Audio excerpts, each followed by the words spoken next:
at the skyport. This is where your contract, Serena said there would be people ready to pick up the shipment of light water for the syndicate, and you'd be free of your. You'd be get paid and then be free of your obligations to the syndicate at that point. As you're hanging out in the casino, some of you are sort of watching the local holovid. There's every hour or so the local heretic feed is like, these heretics of the Empire must be hunted down, and it's like people matching your description basically with horrible crime drawings zip by. Just like they look nothing like you. They only vaguely sound like you. You don't have much. You don't have much fear that anybody's going to be able to identify you based off of these descriptions. But like, and then there's a PSA from Dominic, Inquisitor Dominic. It's like, only you can stop these heretics from causing chaos within the Empire. Essentially,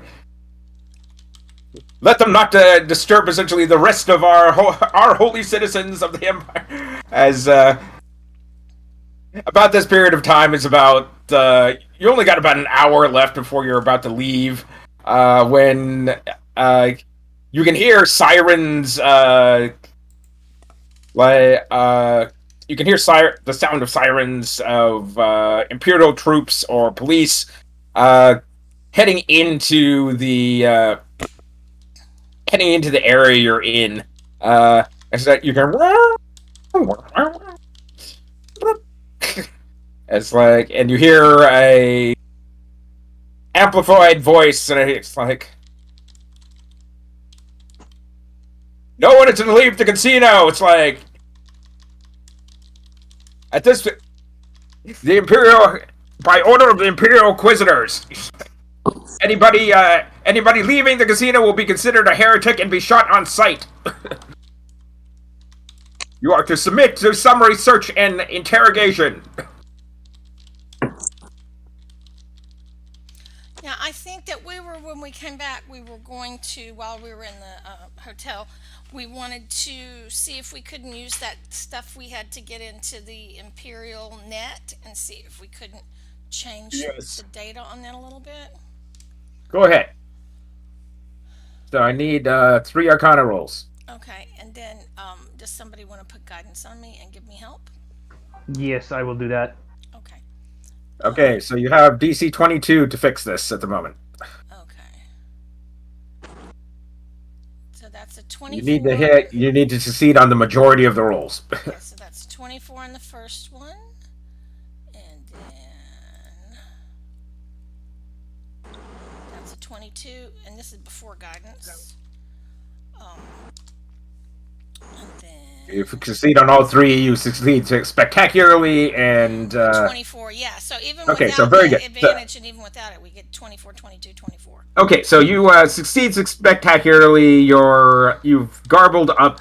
You weren't able to get rid of the Imperial warrant completely, but you've messed up the description so badly that there's no way they're going to identify you based off these descriptions.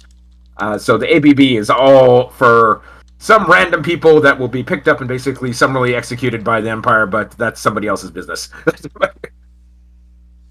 Sounds like not my problem. We couldn't think of anyone we were mad at, or we could have made it them, but no, it's going to be random. Unfortunately, in this particular case, you don't have anybody that you've made enemies with, because you only arrived on planet less than 2 days ago. I know. I just feel like we wasted an opportunity to be mad at somebody, but that's okay. So you did valiantly try to put Dominic's basically on the Empire's most wanted list, but that just didn't work at all. I think he was too high profile to do that. And really, all of his guys got munched up pretty hard on the docks, so they're having a rough week there too. So what happened exactly when I left last week? Where did you leave? So you escaped the docks after the Dimensional Shamblers started killing most of Dominic's troops. You had to you yourselves had to basically get rid of kick one of those dimensional chamberers out of your way to get to your hover bikes. You were eventually able to do this and get away. However, I believe Mina had suffered a lethal wound, so she suffered a knockout. So she basically is missing a like good 4 inch semicircle out of her side at the moment. I've got a stitch in my side right now, and I'm not feeling particularly athletic or Yeah, I acrobatic. remember that part. I remember getting Dominic's team off. Oh, okay. Everyone's back. Okay, cool. Then we decided to go to the we came back to the place where the tiki bar was and had some nice drinks and decided to go to the slums. So there was a Yeah, casino we there. retreated We to the paid a boonies young man essentially. to look after all of our bikes and charge them up, and we went in and bribed the girl at the desk to give us a a suite at David the Room, yes, casino where they wouldn't ask any questions about our identity. exactly. So do we all have So appropriate IDs to go out and show these inquisitor people? you have not gone through the process of forging IDs at this point. So I think Asgul has one set of forged IDs, but the rest of you don't. Yeah, I Yeah, think he I has just one have for my him. regular ones. Because Asgul is the only one that has spent time and resources in creating an alternate identity. Yeah. Yeah, he's sneaky boy. It's not cheap. But I mean, even if we went by regular names, if we don't match those descriptions, at least we have some IDs to get out of there, right? I'm saying you Kind do of. not. Essentially, you have the IDs you have. Okay. So that wouldn't be sufficient for us to prove who we are and be able to not. Well, you paid for services that have yet to be rendered to you by the casino, right? Essentially, the casino you paid the casino extra to say hide our identities and make sure basically if anybody asks, we're not here. You could Oh, just rely on that basically payment and see how good the casino is. okay. They seem like they deal with this sort of thing. I mean, they had a suite for us, Yes, so okay. they deal with shady characters all the time, so you are in the shady part of town. Okay, that sounds like uh, a good plan. you get there's a urgent BP message on your on the holo clock next to the television. Beep beep beep beep beep. It looks like it's from the front desk.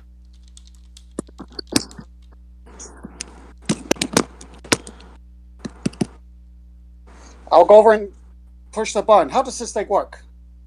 You push the message button. There's a recorded message from the gold skinned uh, cybered out front desk clerk. It's like, dear guest, you may want to avail yourself of a midnight cruise to the lagoon uh, anytime within the next hour. It's like, as a complimentary, with complimentary beverage service provided by the Golden Dragon Casino.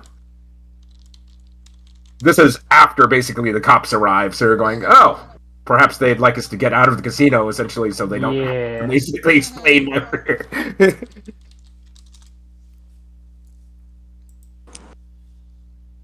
It is time to skedaddle. I think so. Everybody got a short rest, right? Yes, everybody has gotten a Yes. short rest. Okay, and I think at this So you arrive at the docks at the back of the casino. There's a clear map on how to get where they're indicate where the sort of bay cruises are. It's definitely one of these very typical resort docks where there's just lots of very beautiful white boats and yachts and sailboats lined up, all in a row. A The person who greets you is none of these things, however, as they're they're dressed in a black trench coat, wearing a sort of a heavy sailor's hat that's basically pulled down so it shades his face from cameras. It's like you can see a bit of a gray beard sticking out from underneath as they're in the sort of uh, harsh harsh LED lighting here. Welcome, special guests. Like I'm to take you on a cruise. And in case you were interested in taking a hover bike ride, your hover bikes have been loaded aboard. It's like, shall we get going? Yes, that believe there were drinks too, right? Yes, yes, of course. It's like the as the captain welcomes you aboard to this sort of streamlined black yacht. You can see your hover bikes are all stored in a sort of a large bay area off to the side here on deck. The and you can see a somewhat luxurious cabin for entertaining. Like it's like it's open bar. Feel free to serve yourselves, or the robot attendant essentially can mix any drink you care to name.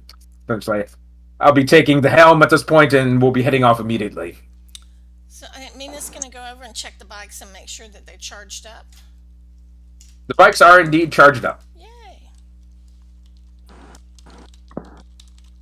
so all the hover bikes have already been all refueled at this point. So the the the black yacht smoothly pulls out from the docks. You can barely hear the rumble of its engines as it pulls into the bay and starts pulling away from the Golden Dragon Casino. You can see Imperial hover skimmers pulling in with like more troops, as you can see easily easily probably what is about 100 200 individual troops being offloaded off troop transports and surrounding and basically starting to fan out and go into all the casinos up and down the strip. Good timing, guys. That was a good bribe that we did. Yeah, at this point, I'd say it was worth the money. Yep, definitely. Would you like, other than touring the bay, would you like us to drop you off? This is the captain speaking. Would you like us to drop you off anywhere in particular?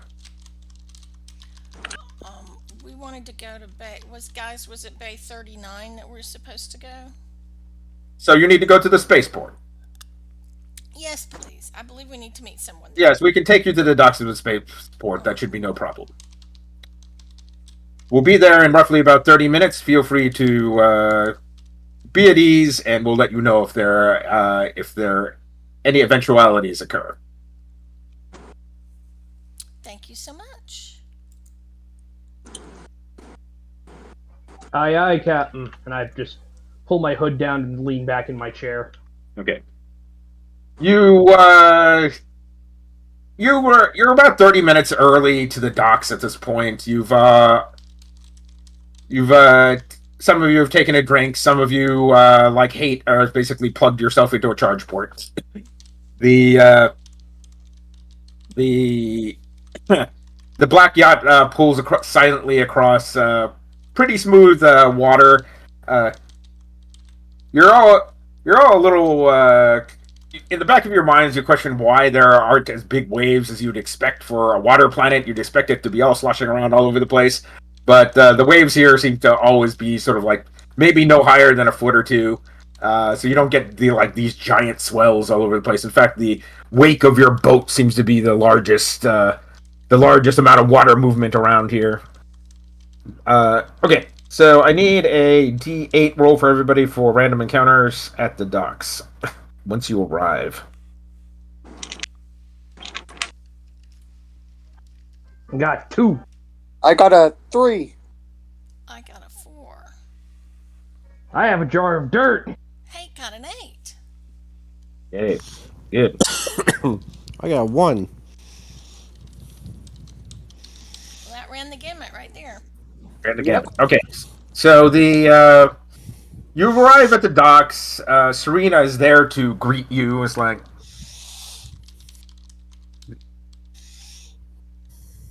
all right, slight change of plan. We're gonna have to ship the cargo.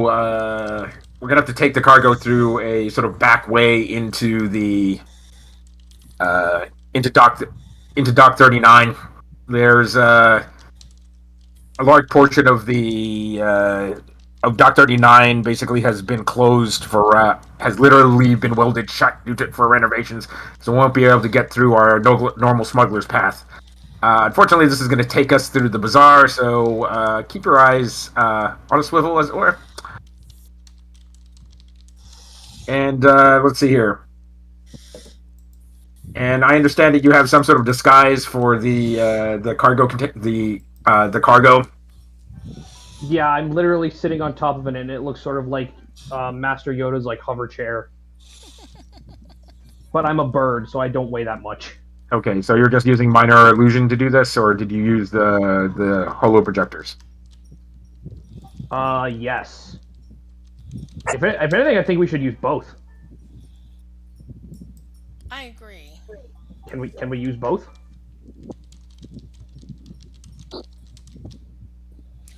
Because we don't need to be as disguised as we were before now that we've managed to change the APB.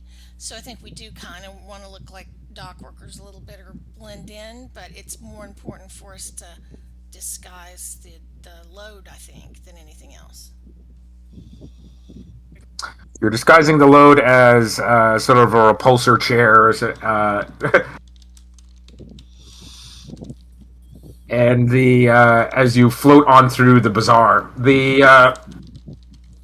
like you're accosted by merchant after merchant, just like good customer, good customer. Can I interest you in exotic pets like strange botanicals, drugs, spice from the far lumi spice from the furthest edges of the Ostian galaxy. So the there is one thing that catches. Well, let's see. There is one thing that catches. Oh, let's see here. All of you roll. See, all of you roll a d20, and the one that rolls highest, it catches your eye. That is a 6. I got a 6 too. Come Well, look at on, that. not 20. We got the highs and the lows going on here. We got 17. All right. Alright. What is something that is really truly interesting to Tearshot as far as gear or knowledge or services? Gear, it would be finding a way to reach the pinnacle so I could talk to the storm wolves and negotiate the sword. But for backstory purposes, it would be finding my aunt that got lost. Like, she's like the one that raised me in backstory, and like she was an Your aunt? adventurer, which is where I got inspired. But then she just sort of went missing on one, like went on an adventure one time and then didn't come back, which was odd because normally she always came back. And then it just sort of, I grew up in her shadow, like most Okay. of her, like, yeah, that's Tearshot is gear. sort of looking around. He sees a junk merchant hawking her wares. It's a human woman in rags with uh, a mono scanner that she has sort of hooked up to a pair of goggles on top of her forehead at the moment. Uh, she's wearing a sort of dirty pair of dungarees, but you notice something in there from your avian past. Essentially, it's one of these scanner scanner headpieces that sort of like integrates that basically only could fit in avian. Let's put it this way: it goes over the beak, and it has sort of like winglets out the side, essentially that are the scanner array. But it's just like the one your aunt used to wear. Do I recognize it, or is it just like obviously I recognize it, but it's like, is it the one that my aunt had, or is it just like just happened to be another one of its I'm kind? saying it catches your eye because it looks like the one your aunt used to wear. I will sort of stop the what's it called, the repulsor sled, and step over to this merchant and ask her where she procured this, pointing to the scanner headgear. Oh yeah. They some this whole pile of valuables was dropped off by the space wolves from would-be intruders to the eye of the storm. They like got it for cheap, whole pallet full of it. Want to take a look? Other than the headgear, which I'm obviously interested in, what else is on the pallet? You start picking through the pallet. It's obviously the gear of other would-be mercenaries and adventurers who have gone to the Eye of the Storm with and been basically done in by the Space Wolves, Space Marines. Because there's all sorts of blaster bolt holes in it and plasma gun fire where you see gear has been melted and there's just like this 3-inch hole in it. We can see what didn't work. Yeah. But you I need a perception check for you. DC 15. Or investigation, whichever is better for your character. 21. 21. All right, you find a harness and a sort of belt pack, and as you flip through it, this is my aunt's gear. It's like there's even a memento of a small holo crystal of you in it as a chick. Yeah. How much of the stuff on the pallet itself is useful? It's all useful to somebody. Let's put it that way. But it's just like the thing that catches your eye is the mainly the sensory scanning unit.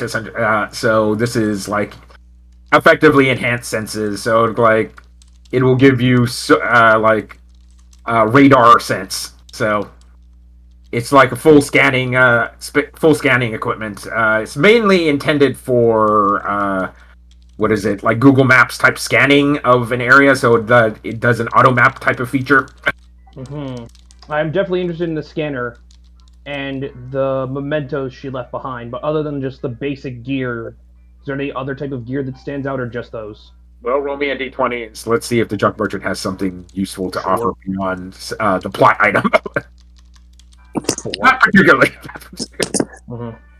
It's All like there's like standard med kits and like patch kits for armor and that sort of stuff, but it's like you have those things. Yeah, exactly. I'm looking for anything out of the ordinary. Okay, the scanner and this hollow crystal. How much?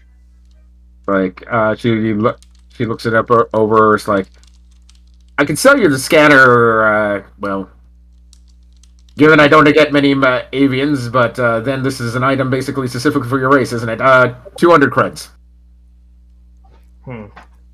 Look at this hollow crystal. This is me as a chick. I'll throw it in for free if you buy the headset. For 200? I'll do 200. All right. You drop to 200, so you effectively have like an auto mapper. It will automatically scan areas for you and give you a pretty detailed 3D map of that area. Obviously, I have to wear this thing on my face. Does it require attunement? It does not require attunement, but it is powered, so you're gonna just have to like feed it charge. Yeah, I can manage that. Does it give me any additional senses other than like a mini map, essentially? It can basically reveal somewhat invisible things, but it takes time, so it's not necessarily like a combat radar. No, yeah, it's like yeah, I get it. It's I have to like hang out in an area for it to like. It can give me like a rough layout quickly, and then to get like all the tiny little details, like I have to sit there for a minute and like let it map out and stuff. Yes, but it could reveal things like hollow walls and empty spaces, like air vents and that sort of thing. Because so it has limited ability to penetrate not so deep, not so thick surface. Architectural true sight in a way. Yes, exactly. I'll definitely take this. All right. Hopefully that exchange didn't take too long. I will pocket the hollow crystal and hop back on my chair. Okay. Chair, quote unquote. And thank you. Make sure this goes to a good home. Yeah. Well, nothing of it. So it's like if you need to do any salvages, just bring your stuff on back to me. It's like Maddie's salvage and reclamation. Mm-hmm. As you float off through the bazaar, there's Kate continues to scan here and there. Hey, do you want to burn up a divine sense to check for oddities around here, or you're just gonna leave it be at the moment? Sure. All right. So you burn up a divine sense just on the off chance there's something that is hunting for you at the moment. You do find your divine sense does ping back, unfortunately, which is like slightly disturbing. Is that there's Damon influence around here. You can sense it in like 2 or 3 specific spots around the bazaar. You have their exact distance away from you at the moment, but they might be individually Damon influenced people, but it's fairly weak. Can I? That or chaos artifacts that are or forbidden tech that is just sort of being sold around the bazaar, which might not be that actually unusual for a large market, but it still disturbs you that it's so blatantly out in the open. I asked Kate if you found anything. And as I fit this thing on my face, I'm going to let it start scanning my surroundings as well. You notice Fully, it's like go through very the convenient. It's just like it gives you this nice 3D view of like all the paths away from you. So uh, if you were in a hurry, essentially, it would let you know if that's a dead end path, probably within about 40, 50 feet, even if you can't see it. So that looks handy. Quite.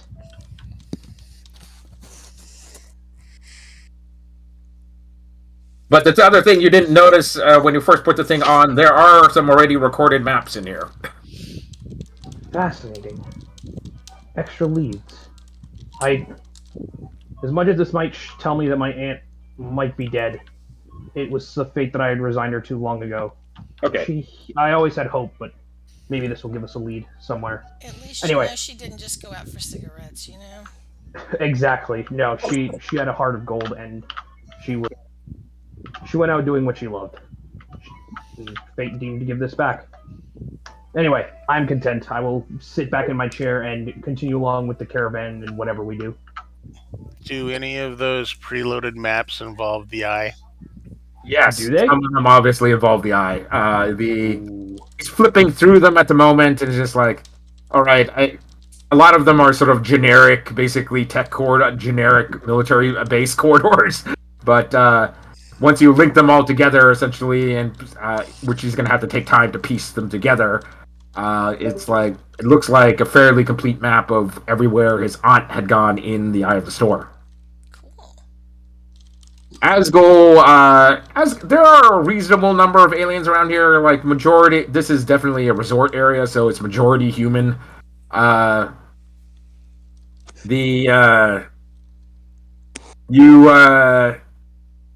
There's a sort of dragon spider person, essentially. Well, at least maybe they're just the fact that they're 8 limbs makes it look like a spider, but the whole torso half looks like a draconian, like a dragonborn.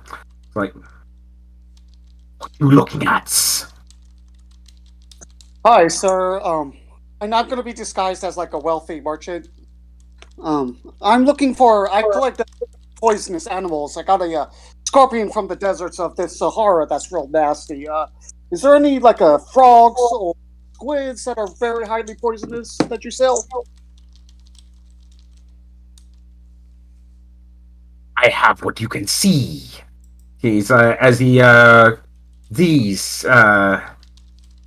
he points to something that sort of looks like a leaf on a plant until he brings a claw slightly too close and it shoots out a little spine that jets out maybe about an inch as it tries to sting him. It's like very poisonous.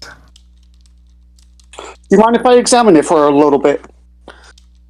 And I'm going to cast Detect Poison on it, try and see what the properties are. Okay, so it is a strong, what is it? A necrotic poison that'll rot the flesh off of you fairly quickly. The eye is a damaging poison. Would you like leaf cutter? It is like it's very good security pet. He looks fine. Yes, I'll take it. How much are you? I offer him 100 gold. I don't know how much it will be. 150 would be 150 credits would be preferable. Deal. And I'll drop 150.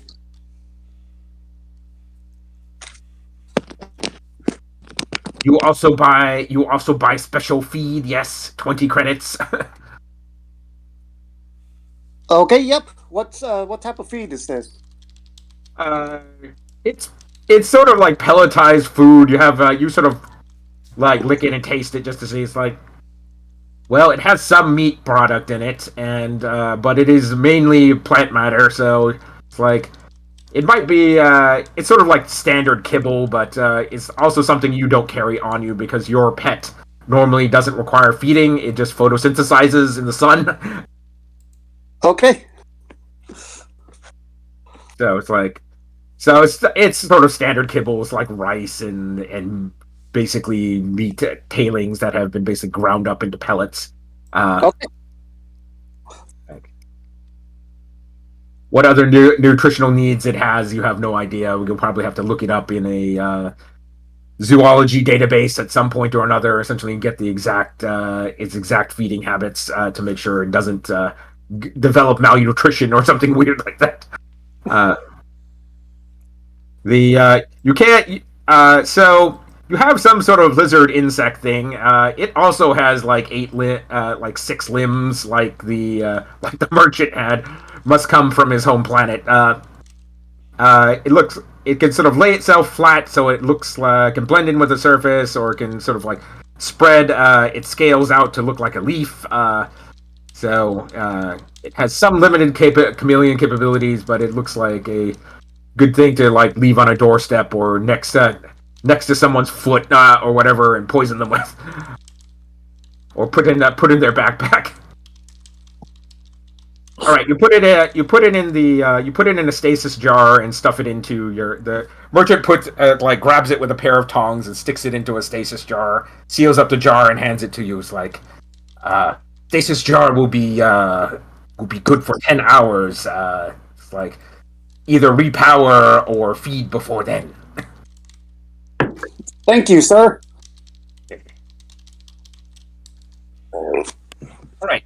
You arrive at the far side of Pier on Dock 39. You can see the one whole wall has scaffolds all up against it, essentially.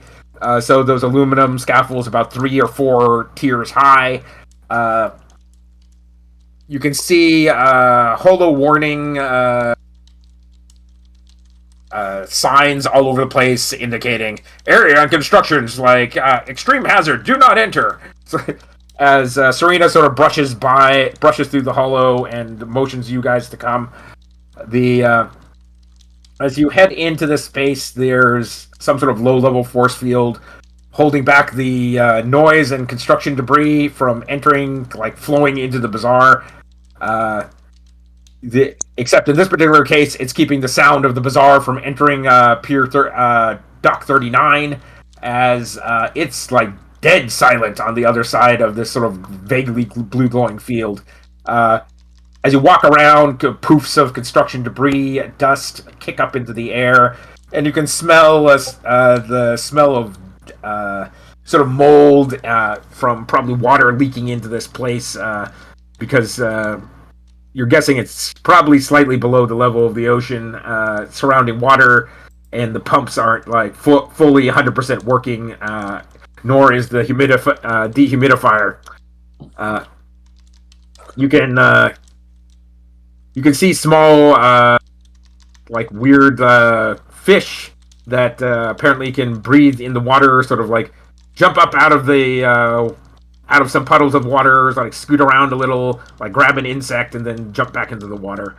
The You're scanning the place looking for possible ambushes or danger, or at least your contact that is supposed to get this light water off planet so you can get paid. Uh, Serena is looking at her watch. They're late, and we're late, but that's all right. It's like it's only about 5 minutes after. Like, let's give them about 5 more minutes, and then let's go start looking. Or you can start looking now. Your call, but I'm gonna wait here. I'd like to send Adam Savage to sort of scope things out in the general area. Okay. maybe You go hit back. you shoot him out into the dock area. So you're in a big, effectively large circular warehouse. About half of the semicircle is covered over by scaffolding. That looks like the normal entrance, and then the whole, a sort of 20-foot hole has been chopped into the side of the decking of the wall here, where you guys have entered through the construction entrance. Uh, there are construction mecha that are scattered around. So just sort of think of aliens power loaders, except with concrete mixers and jackhammers and all various, and then welders and that sort of stuff. There's about 10 of them parked next to what appears to be a large portable generator, and the space dock itself looks to be in good condition, so it looks like they're just sort of renovating the area around the space dock.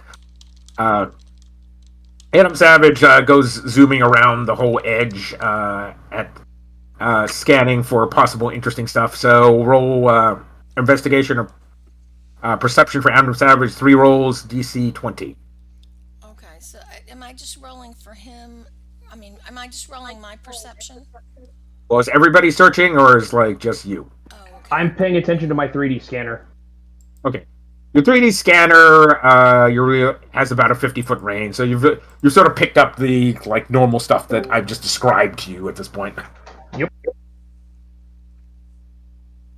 You're gonna have to go. The port itself is quite large, so you're looking at almost 100 feet across by about 150 feet across. There's no cargo. Normally, this place would be filled with cargo boxes and some sort of cargo containers. The ceiling is roughly about 50 feet high. So it's just like this large, empty, like stadium-sized warehouse at this point, with all sorts of construction materials, so deck plating, like rivets, rebar, concrete. It's like and long, yeah, like long spools of wire. There looks to be a foreman's or construction office, like at the far end away from you guys, next to the docking port. Figure you're gonna have to head up to the dock port anyways at the far end, and because you're gonna meet a ship here, so it might move you just to start heading that direction. And Adam got a 21, an 11, and a 20. Okay, so Adam picks up the following. There's about 8 men that Adam can detect hiding out in the scaffoldings.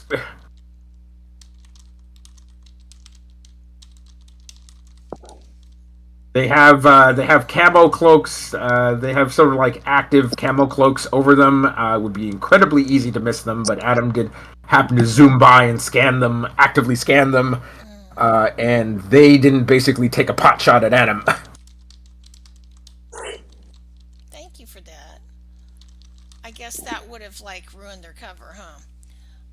And the scaffolding is where relative to us and the dock. Scaffolding.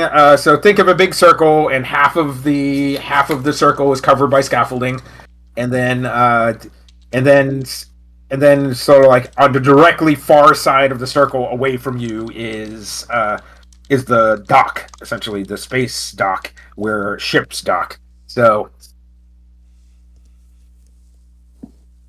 there's a large circular annulus that is closed at that end of the room at the moment. Other than that, there's all sorts of places that you could easily scoot along the construction equipment and supplies to where you could keep out of sight of the sort of left hand side of the room if that's what you wanted to do. So I think that it does sound better to try and be stealthy, especially since we don't know where a contact is and the ship isn't here yet. yeah.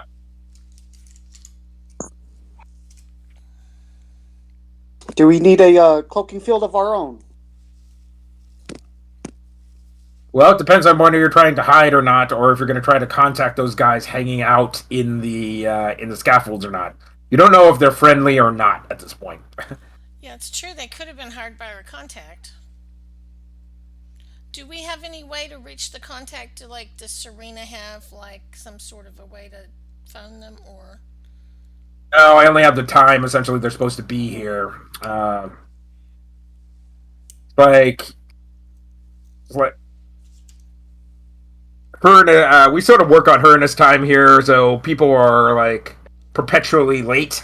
And generally that's due to the fact that the customs is a real bear to get through. So I don't normally see it as a big issue. Essentially, if they're no later than about 15 minutes late. Okay. So you've waited only about 5-10 minutes at this point. 5 minutes so far, so you still got about 10 minutes before. At least your contact Serena basically would be worried that something is not all good here.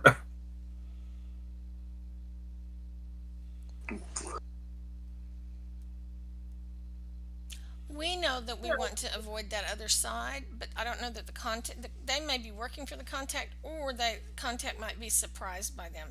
So if we try to go ahead, I think we're taking a risk that they're going to walk into camo guys. So what do you want to do about these guys? So you know they're there. That's the and knowing is half the battle. GI Joe. GI Joe. All right. So what are you guys doing? If anything, I would ask Serena if she knows about like a sort of call sign almost. Like it would make sense that if these guys were part of the like the trade, that there would be something more than just what do you call it? Than them just lurking around. Also, I would probably tell Serena about them if she might know more than us. Oh, Serena pulls out sort of like pulls out a sort of a portable eye scanner that looks like a mini monocle telescope thing. And she sort of scans the area over there. It's like, well, they're not my guys, or anybody, or any mercenary team that I would have hired, and they, yeah, I can't tell who they are. Basically, under those the active camo blankets they're using. But you weren't expecting them? There's no expecting anything. Let's put it that way. They could be here to ambush us. They could be extra security hired by the captain. I really have no idea. It's not unusual to hire except your own backup security. So this Fair. is why I'm not saying essentially we should just attack them outright. But it'd be a good idea to figure out whose side they are on, basically before we have a meet and greet. Divine sense. Divine sense. It's like you sort of like sidle over to that side. Again, you don't get shot, so you're glad of that at least. You sort of ping it again. It's like, and you get like 5 or 6 pings of like daemon influence or forbidden technology from that general direction. Oh, share that knowledge. In this particular case, it's more along the lines of forbidden technology, since there's a lot of stealth tech tends to be basically in the forbidden category range, mainly because it's outlawed by the Empire. Oh, do you want me to go up and go ask him what's going on? Yes. Asgold, do you approach stealthily or do you approach out in the open? I am going to stealth up to them, and I'm casting Okay, so 3 stealth checks, DC 22. My disguise ability. I forgot what it was called. Not disguise. That's my stealth ability. Pass without a trace? Yeah, that's what I was thinking of. Thank you. Okay, so you silently spider up to the ceiling using your 3D maneuvering gear, and then like scoot along the ceiling. Ooh, that's not good. So, what is +6? Okay, so 10. So I'm adding 16. I got a 20, 19, and 16 is 18 is 34. Okay, so on net you failed. So it's too exposed, essentially coming up towards them. It's like as you sort of swing in near, essentially there's a bright white, glittering beam of white light that like shoots just straight in front of you. That's close enough. I'm gonna signal them with the thieves' cat. Hey, what's up? Like as you try to slip in a bit of thieves' cant into common conversation, it's like, hey, just take it easy. Essentially, we're all friends of the guild here, aren't we? It's like they don't answer back with the right call, basically response. Essentially, so they don't speak the cant. So they're not part of the sort of smugglers rogues guild that is common across the universe, common across the galaxy. Apparently, the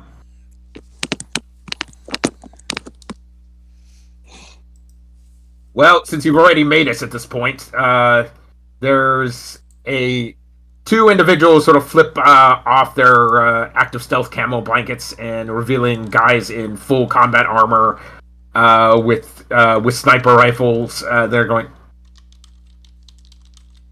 So we heard tell essentially some smuggler essentially was going to be doing some business around here essentially, and we Temple Guardians basically are here to put a stop to that.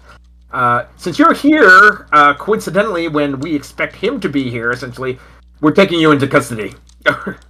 Tell your friends basically to put their arms down, and perhaps we won't have to shoot you all. I'm gonna pretend like I'm in Lost Fortune. You mean those guys saw the news from earlier? Is that who you're looking for? Yes, exactly. Some individuals basically just stole some temple property. So, hands up, lower yourself to the ground, as both of them level their guns at you. So I'm hanging from the rafters. How do you expect me to lower myself to the ground? Do I be like? I think you understand how your own 3D maneuvering gear works. Start lowering yourself down basically before we shoot you down. Okay, and I will double dash back to the group. As you start tearing away from them. Or not towards the group, somewhere else. I'm trying to just go somewhere else and pull them off of the trail.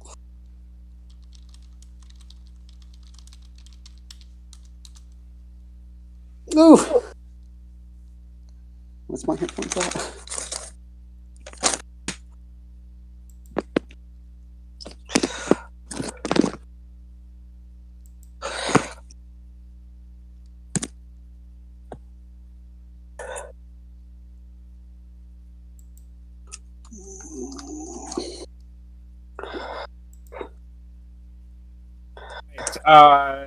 You feel very sharp splee pain as like four basically very high intensity energy beams basically head your general direction. Three of them intersecting you in the torso for a total of 57 points of damage.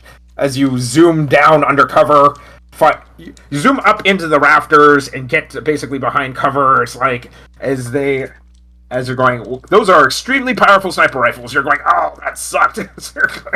They're basically like poking a hole, basically where one has burned you through front to back. Okay, at this point, the rest of you in the back are like Asgol had his comm on and just during this conversation, so you all know who these people are. They're temple guardians for the church. I didn't realize they were so zealous. Am I able to deploy the that shield that we got from the Chaos Marines? Bubble shield. Okay, so if you deploy the bubble shield, you only take then. Well, geez. What is your base AC? Well, with my armor 16, I believe. So you go up to 21. Okay, so that didn't help any, so don't bother using it in this particular case. Okay. Well, I'm just kind of digging in, is what I'm doing. Hunkering down. How far away are they from us? So you've only made it about a quarter of the way across at this point, so they're about 75 feet away from you at this point. The Asgol had pulled in close at this point, so he's only maybe about 40 feet away from them. you basically clearly see the white hot beams of like high energy weapons, basically discharge. Three, four of them, three of them intersecting with Asgol. You're going, okay, well they're pretty accurate. Would I have an opportunity to cast Hypnotic Pattern? Does it reach out to 75 feet? It does 100. I can cast it from 120 feet, and I can also cast it from Adam Savage. And then Okay. it has a 30-foot cube. Okay, great. And that's a Wisdom 18 save. Right. So you try to pick. They stationed themselves pretty wide apart, so you can only catch two of them. But let's see here. And one of them basically gets dazzled and falls off fairly the highest level of scaffold with a loud crunch to the ground. And the other one doesn't seem to be affected at all. Okay. Okay, if we're going to combat, let everybody roll initiative. Okay.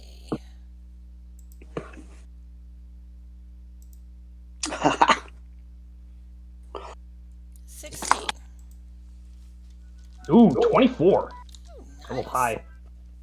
Got a 7. Ouch. Okay, so we got. Okay, they all. It doesn't really matter. I don't even know why I rolled two groups of them because I got the same initiative. Okay, so both of their groups of people get initiative 14. So everybody above 14 go now.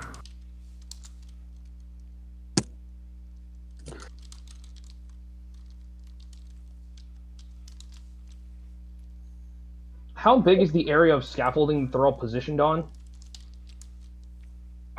It's you're talking about probably about 120 foot in semicircle. So Mm-hmm.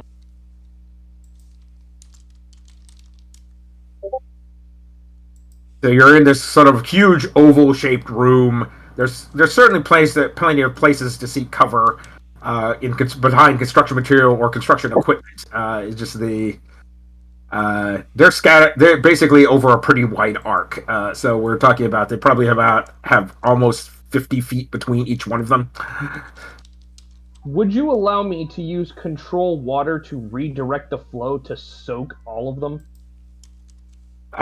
Well, there's a little bit of water around here.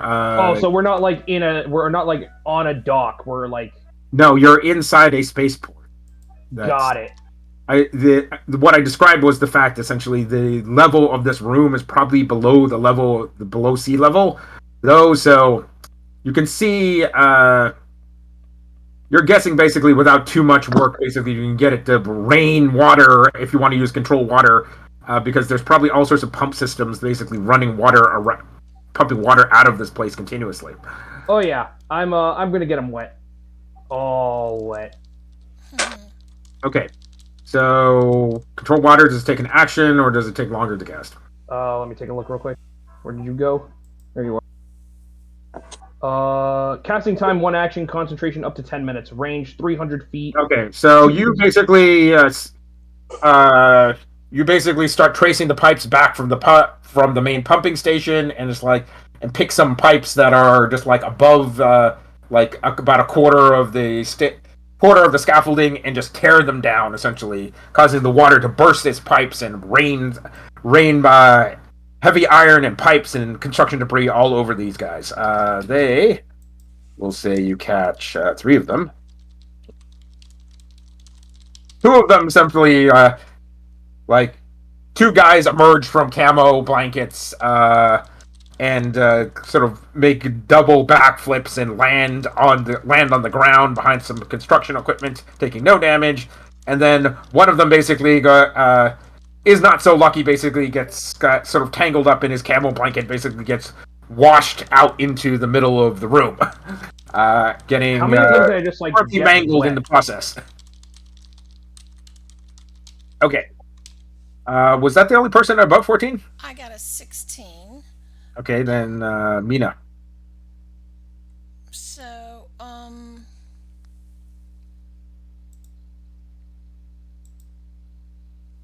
I think I'll go ahead and hit one with my lightning launcher.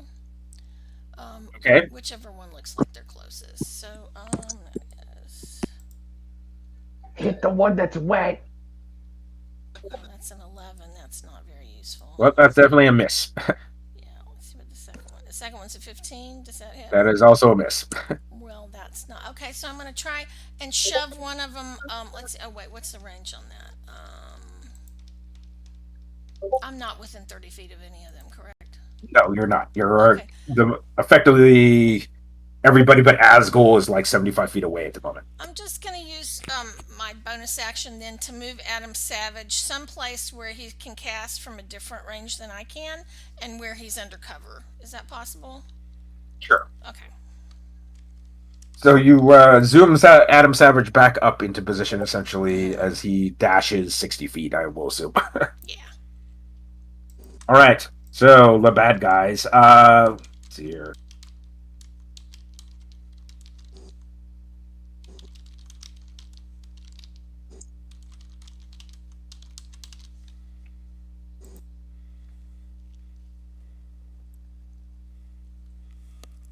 Okay. Let's see here. I thought there were only 8 of them. Yes, but they get 2 attacks apiece. Oh, So there you go. so this is not even all the attacks they should normally be getting, but I'm going to say some of them are knocked down at the moment. Some of them. Yeah. Okay. You know I'm always counting, Lawrence. All right, fair enough. All right, so white hot beams of energy come zooming out from various sniper positions. The some of them that you didn't even notice earlier, and let's see here. And, all right.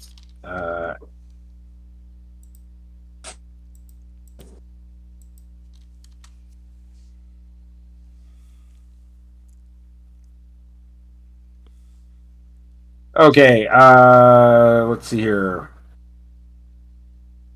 All right, I'm going to give everybody a reaction option at this point. Essentially, you can be in cover, but it will eat up your first action's move. If you wish to do this, anybody want to take me up on that offer? Yes, I will. Okay. Asgore will. All right. And I think Mina will. Okay. As you all basically begin to basically realize, okay, we're gonna get shish kebab here. We're out in the open. Okay. All right. And Hate, what is your AC? Base is 24. Okay. Too fucking high is more like it. Well, that's No, it. no, that's a great AC for him to have. That is a great AC for this type of people. All right. All right. 2 sniper shots intersect you for 26 points of damage. Hate. See, as your main battle shield has like 2 large holes punched straight through it. You're like, well, that's not as useful as I'd hoped. The Night Warrior, are you here to play this evening, or were you just observing? Just absorbing. Why don't you play? I think we could use the help. Right, and then they have disadvantage to hit everybody else. So, okay, all the other shots miss as they're soaked up by concrete and rebar. Okay, Sorry, just, so they again they reposition again from their current locations to give themselves some cover, and then we'll just end of round people. So, Asgul. Alright, so I use my action to get into cover, so I'm Yeah. gonna hide, or we'll stay there. Okay, you're hiding undercover. Hate. How far away were they? 75. All right. If you want to fly up to them using your afterburners, you can certainly do that. I think you can do that in one. Get up to them in probably one round. I want to do that and activate my Shield of Faith. So push my armor class to 26. Okay. And are you going to use the assault shield as well? Just make it the full 28. Sure. Let's do that. Okay. All right. So it takes all your movement, but you get up there. Roll the d20 for basically burnout on the on your jetpack. 2. Okay, it's still in good shape. All right, you've jetted up to a pair of them that are hiding behind cover as you just Kool-Aid Man straight through the piece of cover they're in, and basically get Oh ready. yeah! Okay, so okay, we're back up to Tirshan. What are you doing? The one of them is okay. So I still have my control water.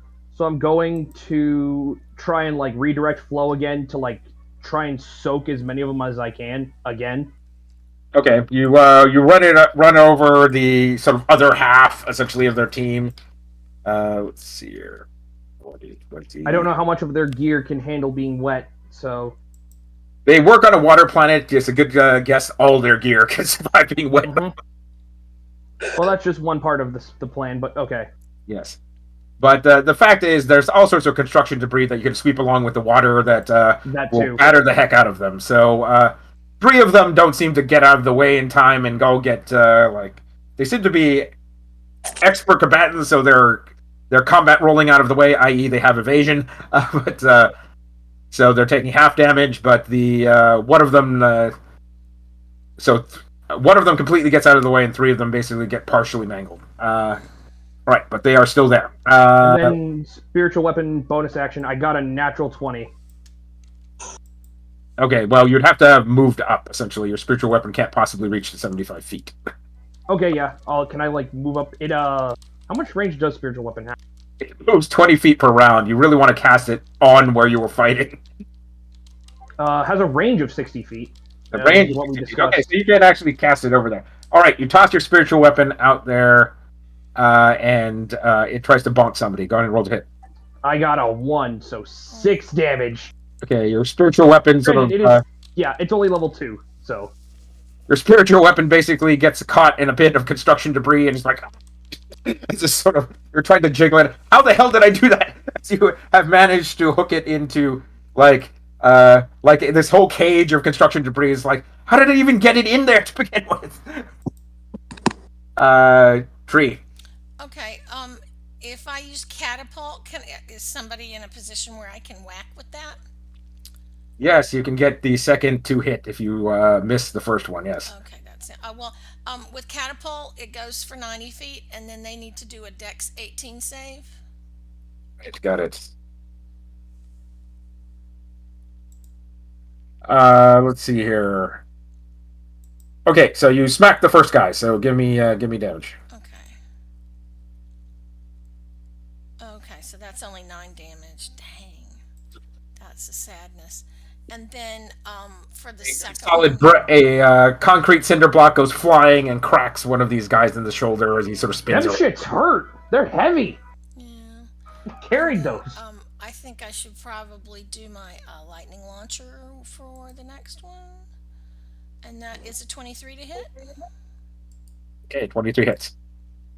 Okay, and that's 10 plus. Hang on.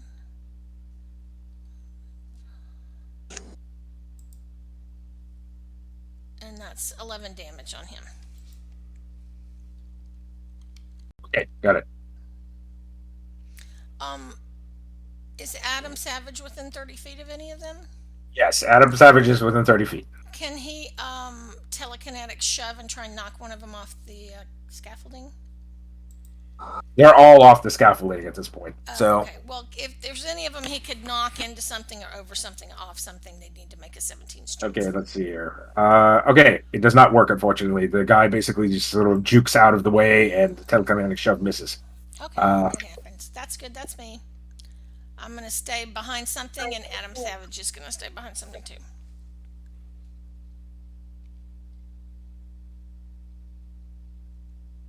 All right. Okay, so there's this. 3 of them pull out these strange silvery orbs and huck them towards you as they sort of like self-activate repulsors and zoom towards you. The back ranks. So that will be Tearshot, I'm sorry, that'll be Tirshan and Mina at this point.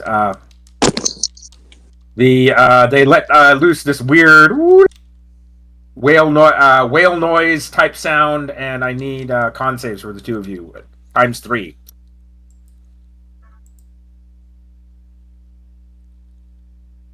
What's the DC?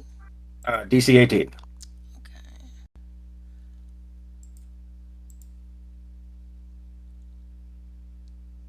Yeah, I failed all 3. I rolled real low. All right. I'm gonna put a 5 on, so I failed one of the 3. Okay. Okay, well, they rolled a remarkably low damage. Let's see here.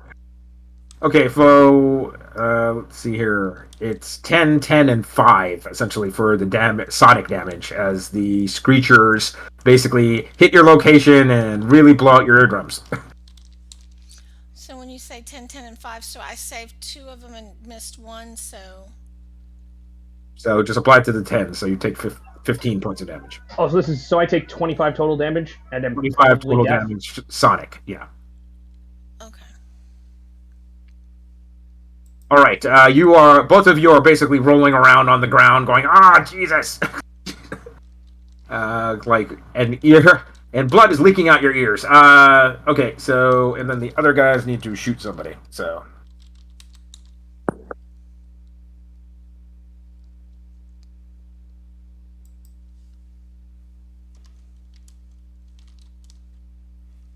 All right, let's see here. Okay, so Asgul, you get plinked for another, what is it? 13 points of, well, actually, that should be 15 points of force damage, and then I think all the other ones miss Hate. So, as Hate basically has activated a bubble shield and is has charged some people's locations. Okay, so Asgul, you're up. Okay, I am. Was I able to fix the marine pistol during the hotel time? Sure. Okay, so I will pull that out and try and shoot twice at them. Okay. And then I will try and move back into cover. Okay. Okay, 1. Oh, it's a 1. So Man, I am down. Okay, your hasty repairs at the hotel are quickly undone as the gun jams again. And it damages me, and I had 4 hit points left, so I am down. Okay, so technically you're knocked out by your pistol. There's a poof as you are at 0 hit points at this point.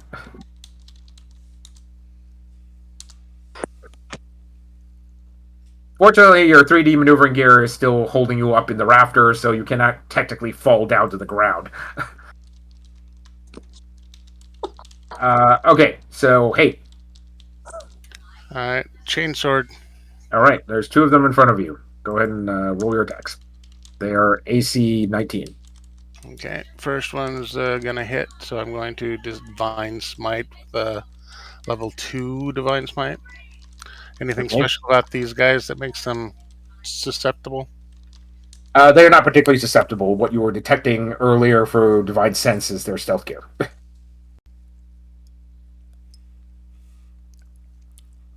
So the first one's going to take 31 points from the first strike. You grind your sword into him, and basically, viscera goes flying everywhere. He's sort of still alive. And then I will attack the second one. The 2, I'll use luck. Natural 20. And I will Divine Smite with this one on the level 2 as well. Okay. So 19 base.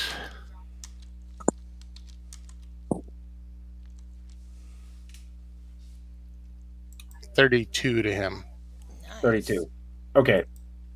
Are you just going to try to finish off the guy you were hit earlier, or what are you doing? Yeah, might as well. Okay, so you just grind your sword straight through that guy's chest and he is dead. The other guy, sort of seems nonplussed about this. Basically, as he pulls out basically some sort of monoblade that from his hip that sort of snaps into shape as he pulls it to full length.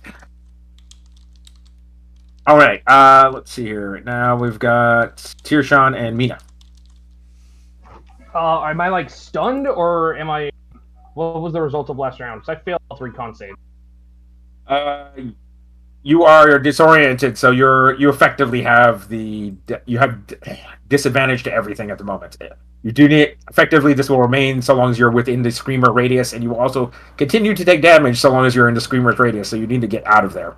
How big is the radius? It's actually no. Wait, I have a different idea. Wait, hang on. Where is it? You also need to make concentration checks to cast, essentially, while they're in the radius of a screamer. Oh, in that case, I'm going to move out of the radius of the screamer and then cast silence on, like, a safe-ish area. Okay. All right.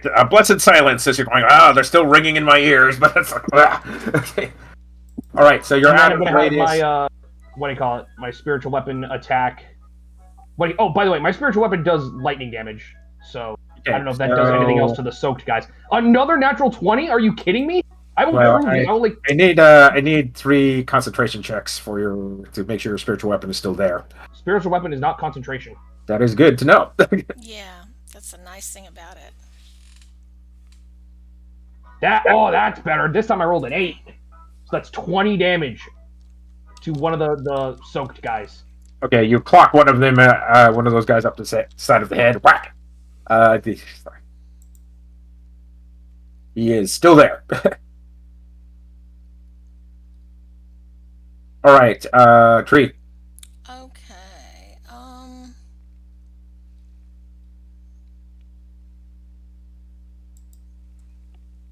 I'd like to cast Shatter at one of them, which I can do because now that's silent, right? So I'm not being impacted by that sonic thing because he casts silence. You also can't cast spells that have verbal components. Okay. You need to effectively move out of the silence, but that's trivial. You can move to another piece of cover, so you just do this. And I can have Adam Savage cast it for me, right? So that's fine. You can cast it from Adam Savage's positions. You still need to be able to cast them. Oh, okay. Well, then I'll move out of the way and stay in cover. Technically, Adam Savage, as your familiar, can cast touch spells. That's effectively what he can do. It's like he can't cast just any old spell, as far as I know. Okay, I think with Homunculus they can't, but we'll go look that up another time. I'm going to move to a spot where it works, and I'm going to cast Shatter on whichever one looks like they're going to cause the most trouble right now. Okay. You shoot your own ball of sonic energy back at them, and basically there's a loud crack as the air itself seems to shatter like glass. Con 18. One of them just shakes his head a bit. The other one is like gets rocked, and is like as you can see his whole faceplate shatter away from his face. Okay, so.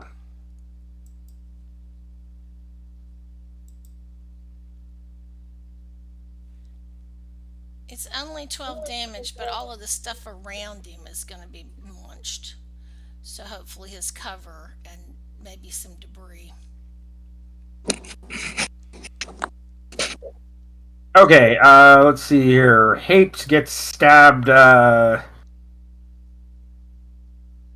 basically straight through the arm and his chainsword, as his chainsword basically comes to an abrupt halt as the power cell has been pierced.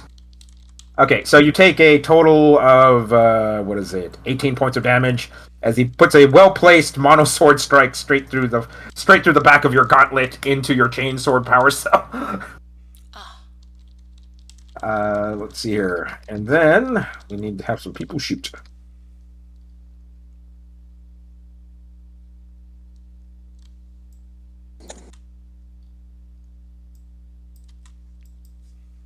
An unpowered chainsword is still a sword.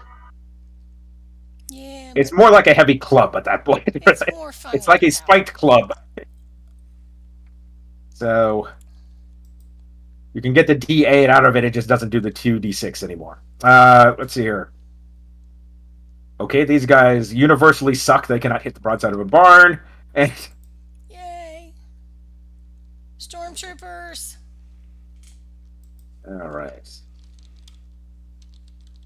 And more screamer grenades come flying towards Mina. I'm assuming Tirshan is hiding out in silence so he doesn't get affected by this. Yep. All right, 3 con saves. I think I would have gone back into silence with the rest of my stuff. Okay. There's a 22. There's a 26. There's an 18. Okay, so you made all of them. So 90. Okay, so you take half damage for 18 sonic damage. Okay. So you already halved it, right? That is already halved. Okay, thank you. Okay, so let's see here. We got the people that shot. We got the people that did melee. And I need to have their captain do something. Let's see here.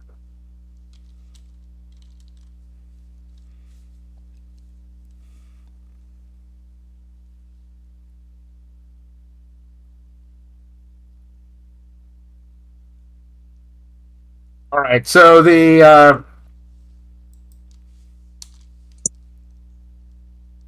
so Hate doesn't notice this sort of invisible person come up behind him and try to gank him in the back, but he still manages to bounce off your extremely good armor. So, as you just hear, like, as some sort of like monoblade basically scrapes along the back of your armor, not penetrating. Okay, and then that was the bad guys. Asgul death save. Success. 14. Yay. Okay, stabilizing. Have you bought an auto injector at this point or no? No. Okay, got it. All right. Let's see. Tree. Well, all of you at this point can see like Asgul dangling from the ceiling. He doesn't seem to be moving. So, and then Hate. Cyber Claw to the guy who just destroyed my chainsword. Okay.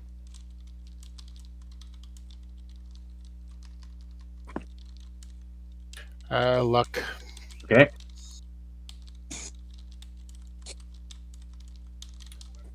It was 18 to hit.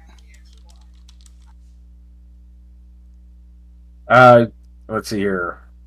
I think they were 19 AC, so that misses, unfortunately, by 1. It went up. Did I say 18 or 19 at the beginning? I can't You remember. said 19, actually. Okay, so just a miss then. And then second attack with the Cyber Claw. Okay.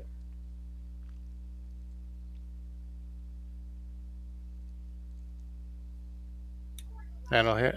All right. I'll smite with a level 3 smite. Got it. So 14 base.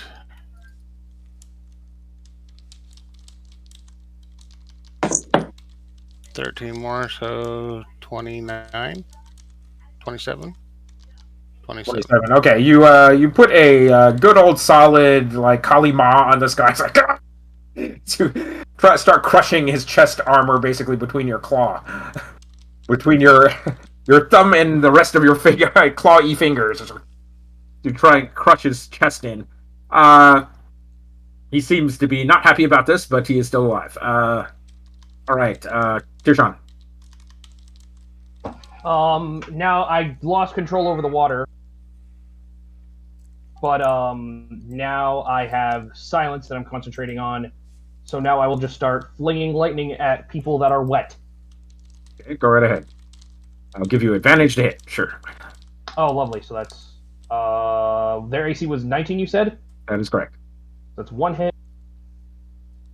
That's 2 hits. Okay. Oh, give me damage. That's 15 lightning. I call it tempest because 1d8 of it is thunder. Okay. Well, they don't have any specifically resistance to anything, so just give me full damage. Yep. So 15, and then Shit. My spiritual weapon misses by 1, but still 15 damage, and then I Yeah. sit back in my silence bubble. Okay. Hanging back out in the silence. All right. 15. There's a.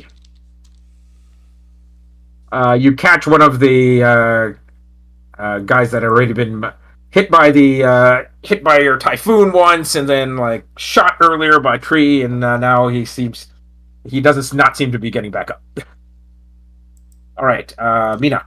Is there one that seems to be doing better than the other ones? The captain who just sort of like decloaked right behind Hate and managed not to hit him seems to be in good health. Okay, so I'm gonna. But there's the one James just ran through with his is crushing the chest of using a cyberclaw doesn't seem to be all that hot. Okay, so I'm gonna step out of the silence and I'm gonna cast lightning bolt on the captain who's doing better. So he needs to make a Dex 18 save. Okay, as soon as you step out of the silence, you immediately regret it as you take 15 points of sonic damage. Okay. as the screamer grenades are still screaming away basically on the outside of this thing, of the silence field. All right, let's see here. There's a crack of. Are you just going to try to kill the one guy in front of? Yeah, I just want to aim for the captain guy who was the least damaged one Okay, that's so, ever by hate. all right, So you. I'm gonna This takes position you it so quite. he's the only Okay, so one this that's pretty much takes you your full move if you have to jog around, try to like orbit around Hate so you don't catch him in the lightning bolt. exactly. And okay, so you end up having to run through the screamer grenade field essentially to get over there, so that you take your 15 points of sonic damage, and then you blast the captain. And let's see here, and he dives out of the way for no damage. Well, he takes half, so he made his Dex save. Now I'm saying all these guys have evasion, so he takes none. Oh, okay. All right. So effectively, you're fighting the team of monks with guns. Yeah. Is anybody close enough for Adam or I to hit with telekinetic shove and smack him into something? Not particularly. You're still pretty much fighting at the full 75-foot range at this point. Okay. Well, I'm just gonna duck behind whatever I can, and that's good. You duck behind whatever you can, but at least you're away from the the standing field of screamer grenades. Yep. Which was not my favorite. Not your favorite. Okay.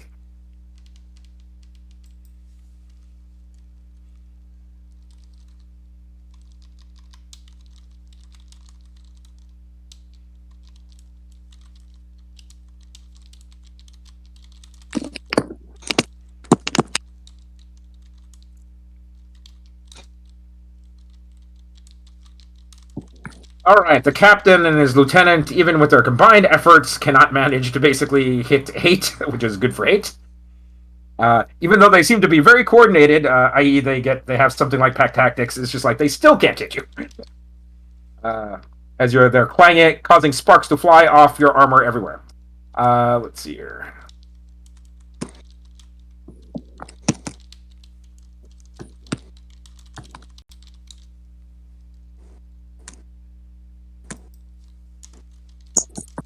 All right. Bina, 15 points of damage, and Tirshan, 12 points of damage. As energy sniper rifles basically drill into you, and you're like, ah! Okay, and then let's see here. Okay, death save for Asgul. 18 success. Okay, so you have 2 successes so far. All right, 8. I will attempt to continue chest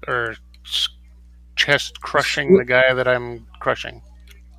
All right, roll to hit with advantage. We'll just assume you've nabbed him and he's not gotten away. Isn't that thing that the assassin cut me in half with? Yep. Go get him, Hate. That's a terrible roll anyhow. So I'll use my last luck just because why not? 19. So keep in mind, you still also have a ton of inspiration if you want to use inspiration. Okay, 19 hits. I think I'm down to 3 inspiration. Okay. So 16 points for the chest crushy guy. All right. You give him the bad kind of chest compressions, basically, and he passes away. And then second attack, I'll turn to the captain and try to chest claw him. Okay. And miss. Captain ducks out of the way. All right. Let's see here. Kirshan. Same as before. I'll look at one of the soaked guys and start snapping my.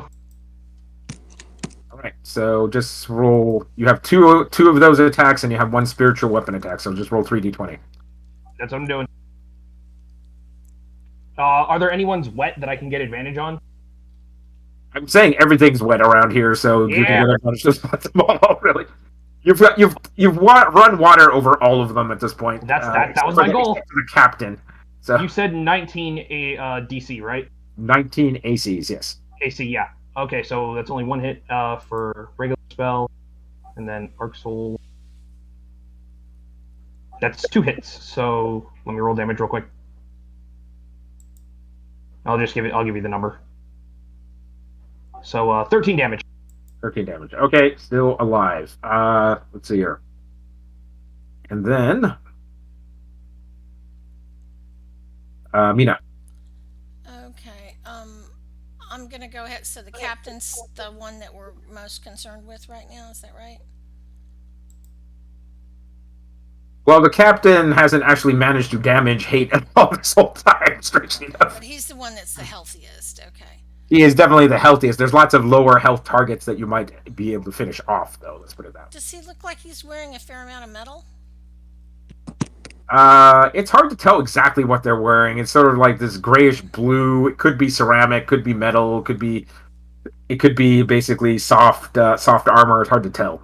All right. I'm gonna whack him with catapult again then. So he needs to make a Dex 18. 618, okay. All right, you clack him, basically sort of twist aside at the last second, and takes half damage. Okay, so that'll be 11 points on him. Okay.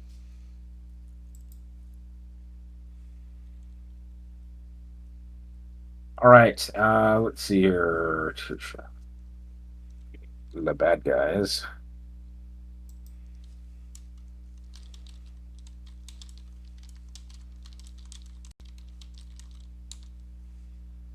All right. Let's see. Tirshan and Mina, you both take a crit for what is it? That's 18 and 19 points of damage appropriately. Okay, I'm down then.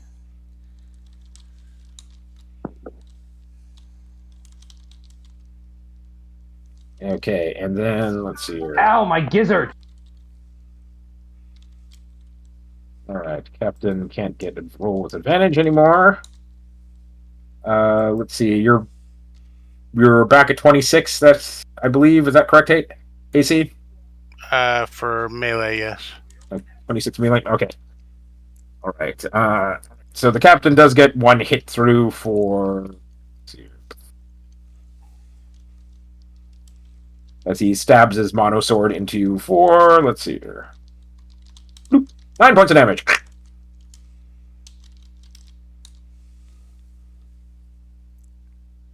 All right, and then let's see here.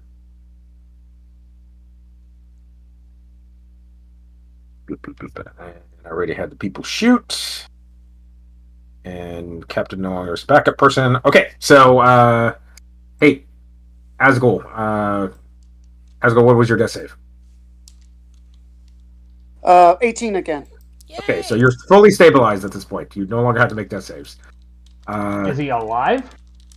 Yeah, he's alive. No, sorry. Is he conscious, rather?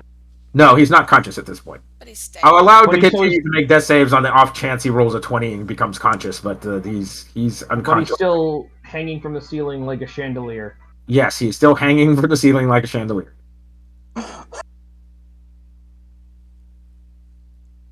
Okay. And then hate. Okay, so the first one missed, but the second one is a natural 20. Very good. for the Cyber Claw, so I will Divine Smite level 3 for that one. Okay. 18 base.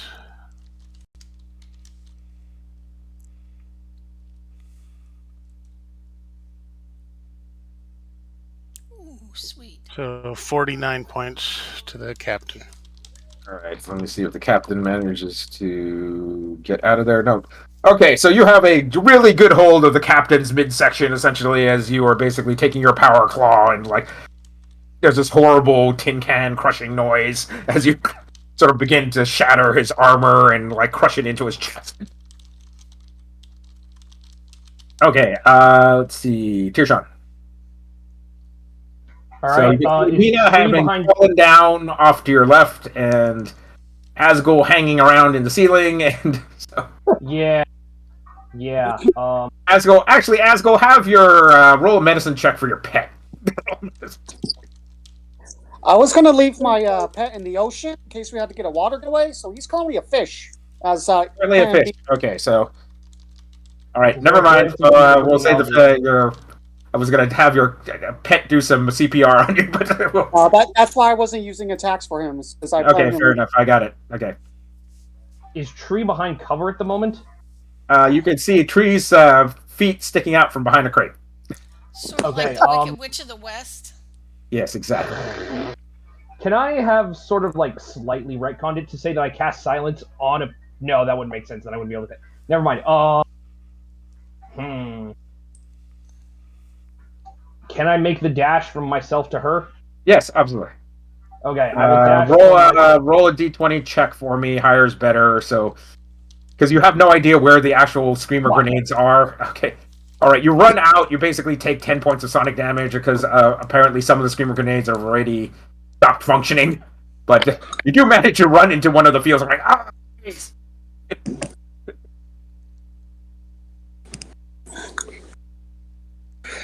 And I will give Tree a 4th level Cure Wounds. All right. That's my last 4th level spell slot. Thank you, sweetie. You can take 24 hit points, and then as how much of my movement was that to get back to her? We're just gonna say it's all your movement to get there because you ended up having to like double back a little bit to circumvent the screamer grenade field. Yeah, all right. And then as I was dodging, I'd have my spiritual weapon attack. It's a turret that floats over my shoulder. It's not like a weapon in the traditional sense. Fair enough. Same damage. And then I will have it just attack as I'm running by. Right, rolled it. Yep. Another natural 20 because it's at advantage, right? Because electric. Yes. And they're so yeah. Okay. Yes, second level. 18 damage. I rolled a 7. All right. So another one of the sniper rifle guys basically goes unconscious.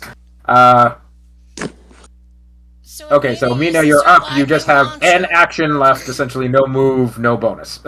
If Mina's using her lightning launcher, can she have advantage too? Sure. Okay, I like that. Okay, so that's 26 to hit.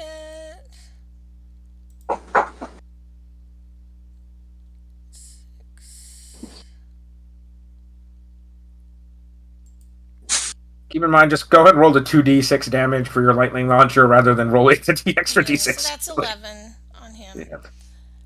And then is there anybody I can shove? Not in the immediate area, no. Okay.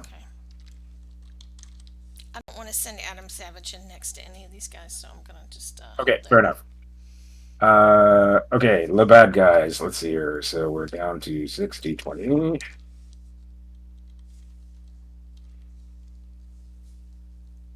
Okay, there seems to be a handful of these guys left, i.e. there's 3 snipers and there's the captain left.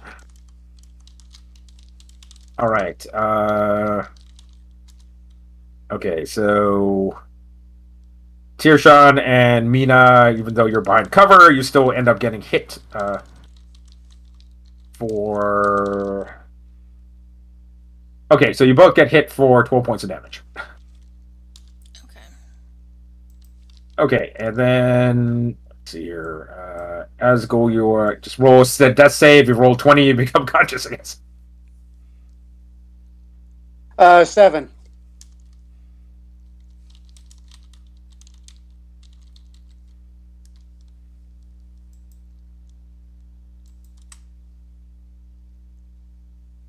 Okay, let's do actually for hate. Let's do a grapple check. I need 2 anti-grapple checks for you, as he's probably just tried to plant a landmine, a basically explosive charge on you. I got a 14 and a 20. 15 and a 20. Oh, inspiration, the 14. All right. So 20 and 23. All right.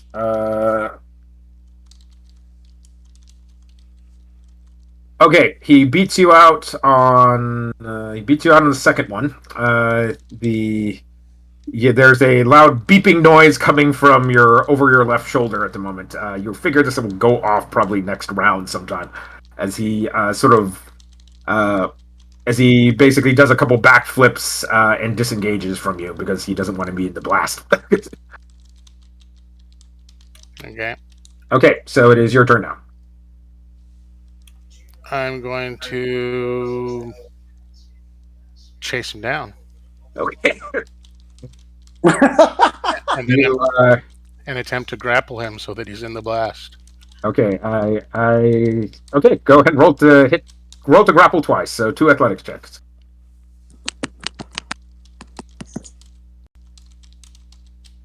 Now I'm gonna have to inspiration that 3 because that's just lame.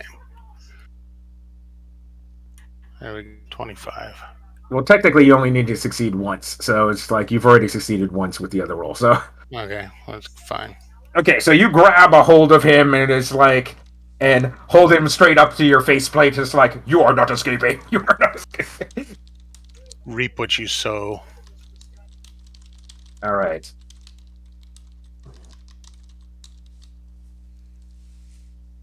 All right. So there's a loud kabloom at the beginning of the next round, where Hate and the captain are.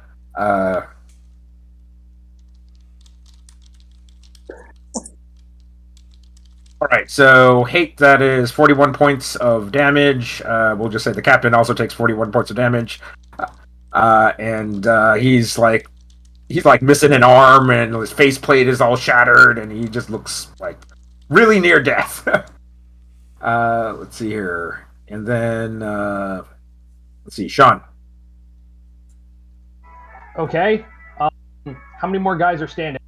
There's 3 guys, 3 sniper guys. The captain is probably not long for this world, but he is still standing.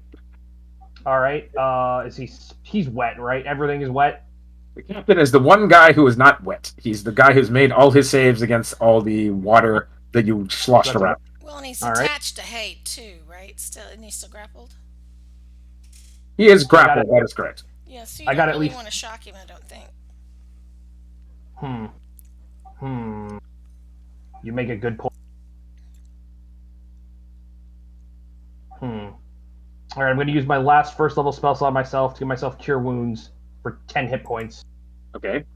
because I'm not doing super hot. And then my spiritual weapon missed, so then I will dive back for my silence bubble, which I have been making concentration checks. I've been passing because Warcaster. Okay. Fair enough. And then, all right, you take to the air, make it try to skirt the edge of the screamer grenade field, and then get back into silence. All right, great. Mina. Okay. And then, so, did you hit with your spiritual weapon or no? I did not. I whiffed. Okay. Okay, so that's a 24 to hit with my lightning launcher on the first one. And then That's an easily. We'll just assume you're trying to finish off the second captain. one, yeah, that's 25. So we're gonna just call that 3d6, right? So roll that over here.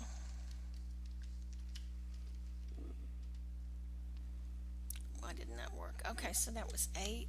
Okay, so 8 points of wait, plus 5. Okay, 13 points of damage. 8 points of damage. Okay. The captain expires after getting shocked a little bit. The Hate its gear looks significantly messed up, or just like they're gonna have to do a damage assessment after this. Uh, okay, and then let's see here. Okay, captain's down. Let's see here. All right, Asgol, do us the honors of checking morale for the bad guys. Roll a d20. Lower is better. 7. All right, the rest of the temple guardians of Vamoose at this point, as they pull back and start zooming, start heading back out the entrance. They came in.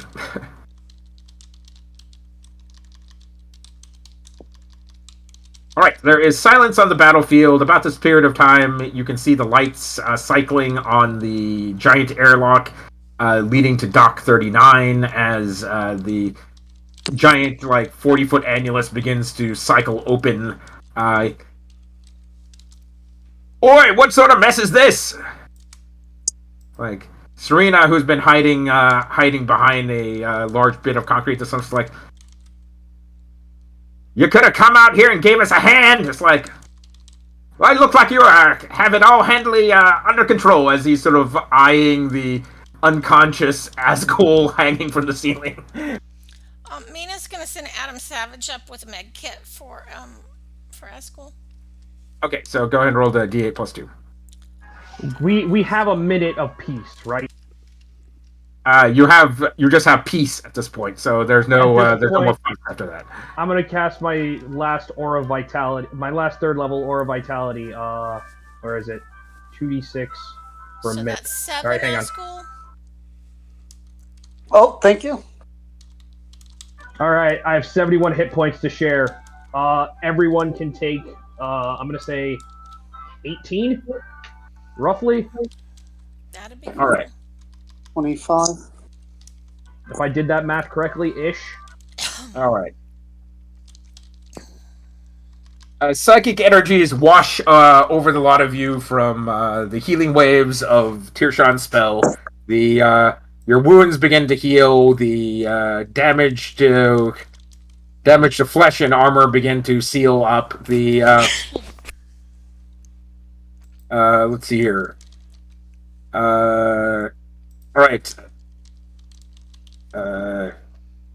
Okay, so James, I need a let's see here. Let's do it for a d20 roll for 3 d20 rolls for breakage checks.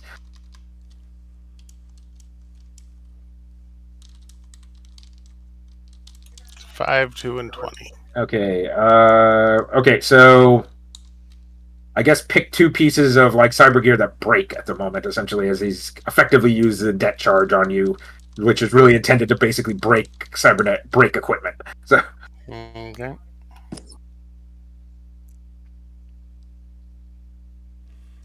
Well, definitely the rocket thrusters because they were on his back, okay, that makes sense.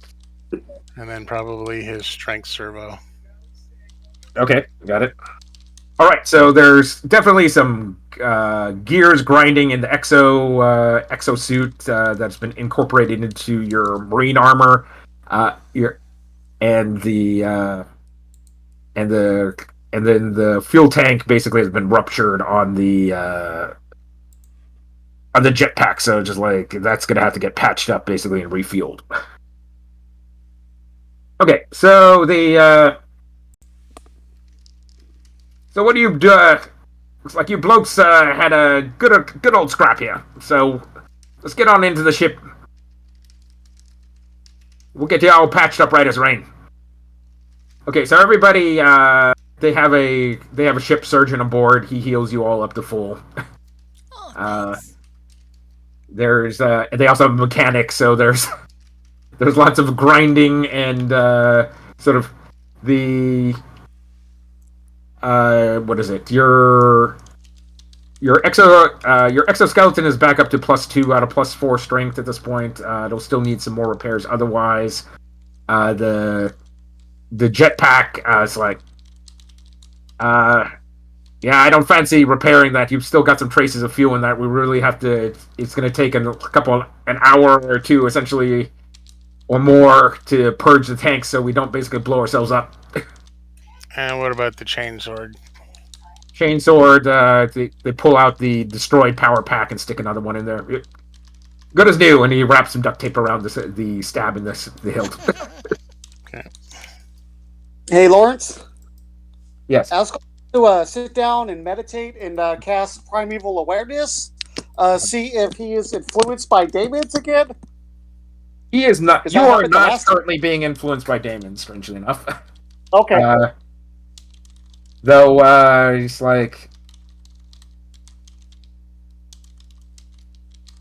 though they're one of the smugglers happens to be playing a couple of the smugglers happen to be playing this sort of weird card game with hexagonal cards. One of the cards flips up and it has Lucky 13 on it. This freaks you out as you start run away screaming. All right, I need another. I guess I need a wisdom check. All right, for me. Yeah, wisdom save, I guess. Okay, wisdom save is a natural 20. Okay, yeah, you're perfectly fine. It's like you're going. This is completely irrational, essentially, as you count 13 rivets on the ceiling, and there's 13 spots on the 13 crumbs scattered on the floor from somebody eating chips, and it's everywhere. It's everywhere. But it's like, nope, this is irrational. Essentially, I just need to basically meditate a little bit, and I'll be okay. All right, so you don't pick up any extra points of insanity from the ship that is full of like little perceived or non-perceived, basically 13s all over the place. Yay! Finally, some luck on those wisdom saves. Yes. So. I can't believe this gun has blown up twice on me. Oh, I know. It is an insanity pistol. All right. So. Okay, so this is a $1 grand. I can't remember the payout for this job, but is this a $1 grand job? I think For so. all of this that we've been through, I think we've spent more than whatever. Like, we've definitely spent more than 1K on smuggling all of this out. Okay, well, let's say this is a 1,600 credit job instead, then. Okay. So at least you're making some money, even though you had to spend most of it. All right, Serena at this point phones to makes a interspace long distance call to leftists on Omicron 76. It's like, all right, we have your light water at this point. We had to this team had to fight its way into, out of, and basically out again, essentially to get this delivered to you. So I think you owe them some hazard pay, and that is where you get the 1,600 from. Very nice. The let's see 1,600 here. and a nice Oh, cruise. and this one last thing essentially is like the Hate, just out of curiosity, has never actually divine sense the light water. It's like it's going. It's like as he picks up one of the vials and like crushes it, and there's this sort of wisp of like white white wispy thing basically that sort of moves like a worm that floats in the air for a split second, then vaporizes, then evaporates out of existence. As he sort of senses demonic energy in the whole thing.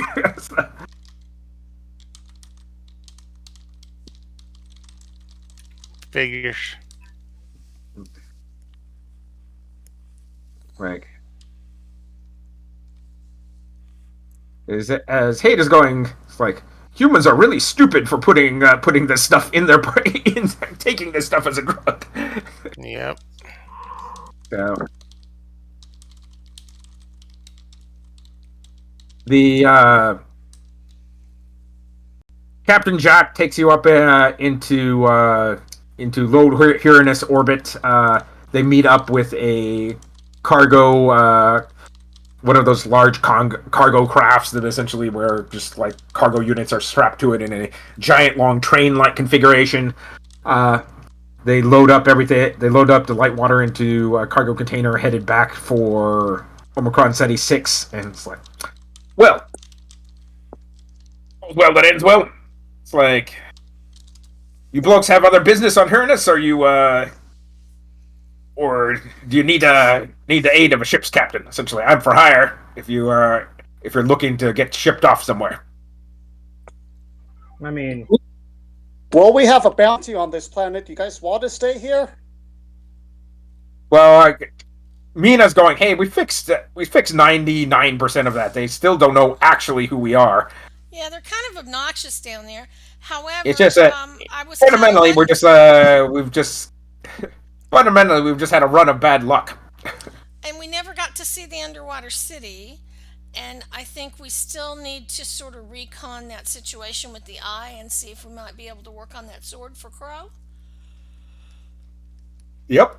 well, I have slightly different plan in mind, but yes, I would like to. Yeah, so I think we'd be okay to stay. All right. Well, in that case, you want me to drop you back off at the port, or well, it's either the port or the underwater city. Essentially, those are the two places I can actually land this ship. Why don't we try the underwater city this time, guys? All right. That sounds okay for now. Out of game, Right, I the reef it believe is. that Lawrence probably went to some effort to put stuff into it, so I feel like we need to go explore it. I can agree to that. Okay. You head to the underwater city. The Serena parts ways with you and sort of takes the ship with Captain Jack to parts unknown. She's decided Do we that have a way to contact Captain Jack if we need him at some point in the future, maybe? absolutely. I do business between here and Port Australia. It's a space station not too far from here. So I'll be doing supply runs between here and here, between Port Australia and Uranus for the probably next 2 months. So if you need me in the meantime, essentially, I'm gonna be not too far away. Okay, excellent. Thank you. You've been very helpful. Is Mina going to be able to repair my damage, or are we going to need to get to some kind of something special to do that? Well, essentially, if you're willing to compensate essentially the ship, Captain Jack, for using up his ship stores, you can probably have the repairs done on ship for what is it, 200 crits. I will do that. Okay, so you basically have to. They're basically sectioning out some hull material, extra servos, wiring out of the ship stores they would normally be used for ship repairs, and patch you all back up. It's like this armor is just looking like a little jankier and jankier every time it gets put back together, but it's still functional. You're not exactly sure if it's environmentally sealed anymore because of these numerous holes, but the armor is probably the big thing that counts the most. Can he attach an arm? Well, you do have the spare cyber arm collection if you want to catch an arm, I guess. Yeah, we had lots of Yeah, I got that extras. from that little boy encounter. Does Hate want an extra arm? No, I want an extra arm. You want an extra arm, okay. Do you want an extra surprise arm that can pop out from behind you or in front of you? I guess behind would probably be better. Okay. So, do you want something like a prehensile tail, or you're just looking for literally an arm that you can work from behind your back? I don't know, whatever arm I got from the little boy thing. Like, I found an arm floating in the lake and I grabbed it. Okay. So that would have probably been off one of the Imperial Guard / Space Marine guys. So, okay, so it's sort of a very ruggedized cyber arm essentially that looks like it's seen some stuff, but it's ultra rugged, so it is basically less likely to break down. Yay. Mina's trying to figure out how to attach it to your spine at this point. I need a medicine check. All right. I can assist with that. Oh, thank you. There we go. So that I can't do Arcana for this. This has to be medicine, right? Well, I'm saying you're sort of installing a piece of cyberware where normally this piece of cyberware doesn't go. Let's put it that way. All right, we'll do medicine, and Because there that's isn't anywhere to mount it per se in the middle of his back. so that's a 17. All right. So you're of the opinion essentially this is a bad idea, but if I install basically a mounting plate back there, you'll lose some mobility in your arms, but you can do sneaky stuff behind your back at least.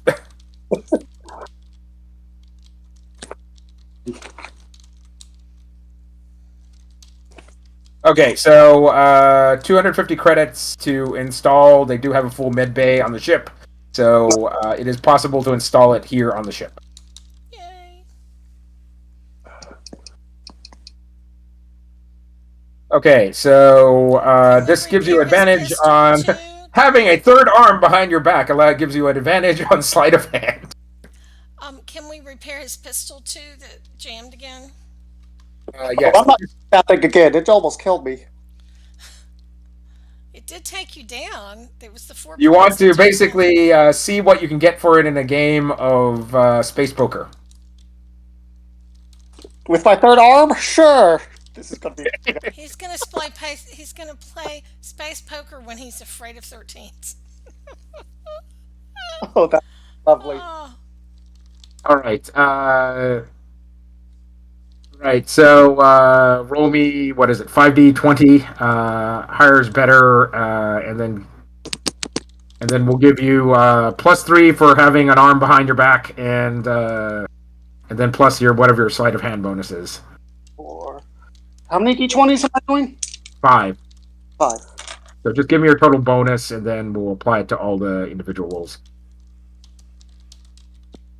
All right. So, what are my bonuses? Sleight of hand and Sleight of hand +3, and then +3 for on top of that for having a hand behind your back. okay. So that'll be 13. My sleight is 10, and then +3, so 13. With advantage. So you're just no advantage. So you're just gonna roll 5 checks essentially. 5 checks. 1, 2, 3, 4, 5. All right. So 13. 19 and 13 is 30. Okay, you are handily beating out these guys, and 11 and 13 is 23. 3 and 13 is 16. 10 and 13, 23. 8 and 13, 21. nice. and they suck balls. They just can't. You basically clean out the table. Basically, you basically stake your pistol. It's like, all right, we'll stake you 250 credits for your plasma pistol. It's like, and you get your plasma pistol back and 200 credits more. I guess I'll hold on to this thing a little longer. I can fix it. I can make it stronger, better, faster. Right. So I need. They don't have a weapon shop in here. So you will need to roll what is it? Arcana disadvantage in order to try to do field work on the pistol. We can take care of this later. I got 2 more pistols. Okay, good, because that was only an 11. I don't feel that was going to go well. Mina torches herself for 8 points of fire. That's okay. That It got my tracks. eyebrows this time, didn't it? Yep. Now you're missing both your eyebrows. Right. Instead of But just that looks one. better I anyway. did look surprised before, but now I just look mundane. Yeah. Mina is basically sticking her like right hand in under the regenerator as she's basically sticking the pinky back on, the tip of her pinky back on. It's like, ah.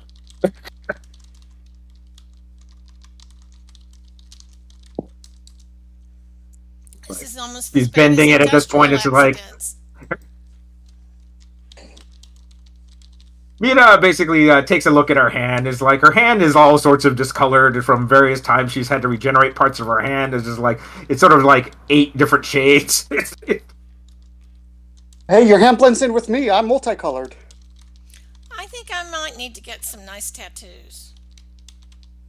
I'm gonna go tattoo shopping the next time we get to a good spot. There we go.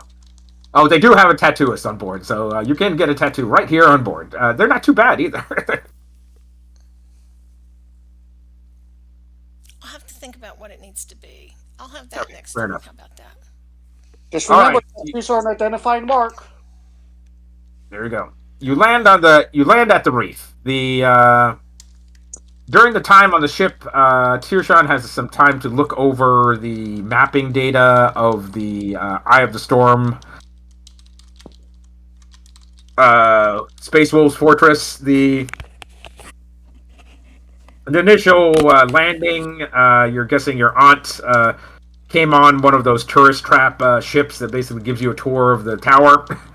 Uh, the because you're sort of it shows a sort of large docking bay, and then they go through. Strangely enough, a lot of underground areas that sort of look very much like the Temple of Zeech. It's like there's these weird hexagonal corridors that are made of stone with torches. It's like they're not even like normal lighting. Uh, it's like apparently Space Wolves are super old school because they actually just like, the there's a little bit of video here on the memory card of some actual pictures of the Space Wolves Marines as they literally look a little lupine as their like canines are super long. They're very hairy. Their jaws are a little distended out as if they're part literally probably hybridized with some sort of animal, and they're huge. All the you've seen Space Marines before, but the Space Marines, the Space Wolves teams would be even bigger than that. So rather than the typical like 9 foot tall, essentially in armor, these guys are 10 foot tall in armor. And they seem to favor essentially a lot of melee weapons. So you can see they look very much like Hate with like a full cyber, like full power claw and like extra heavy plates of armor. So you can see a powered energy fist here and there. So you see the videos of the Space Wolves themselves is like seems to be very melee happy. Let's put it that way. Because and their guns look laughably small at their side. Is like the full heavy bolter a normal Marine wears looks like a normal hand pistol, like a small like holdout gun for them. the uh, so you get the impression essentially for the map that there's a sort of like a large central corridor from which a number of like smaller chapels are on either side. At the end of this like large central corridor is this huge statue to probably the Primarch of the Space Wolves, probably some descendant of Emperor Sigmar, uh, and the and then there's numerous areas that are marked as being off limits and having big red warning holo signs over them saying that do not enter. The touristy tour essentially eventually takes your aunt through uh, an area that where they where the tour guide says the Stormborn are created in the image basically of the first Primarch, as there's these huge number of what you're guessing are cloning tanks or birthing tanks of some sort, with gigantic humans sort of floating in bluish solution in glass cylinders, dozens of them, and there's surprising few actual living Space Marines in this fortress. You get the total number you count in the video are probably no more than 40. Uh, that being said, just like they're probably each individually like ferocious fighters, but it's just like there's really only maybe about 40 that you count in total. Unless there's some other secret garrison there, it's like this place is not particularly super, not staffed with a whole bunch of people. The thing that you're on video does show that there is a large number of Arc Mechanicus tech priests, at least 50 or 60 of them, out and about, maintaining armor and the facilities, and you can see them scooting around at all times all over the place. Eventually, you're brought to something that looks like a control room that shows the sort of standing sort of atmospheric and meteorological information about the eye of the storm, the standing storm that sort of stands over the eye of the storm itself. And you're guessing from like the videos that there's some sort of weather control device in the tower itself that controls the storm gate, which is the storm that surrounds the eye of the storm. See here, and this is and it is used to essentially let air traffic in and out of that particular area. Mm-hmm. See here, and then you're shown a hangar and sort of like a maintenance bay with a number of like heavy armored hover bikes with like heavy bolters attached to the front, and there's a Lev Rhino, essentially a tank, armored personnel carrier. There's two of those, and then a Marine dropship that is also in the hangar at the moment. And then you're guessing the areas that you cannot see are probably the Marine quarters itself, essentially, which are on the upper levels of the Tower of the Storm. So effectively, you have a nice layout of all the sort of public areas and numerous emergency exits, essentially. And there are a lot of them, apparently. You're not quite sure why that's the case, but maybe that's just par for the course for military bases.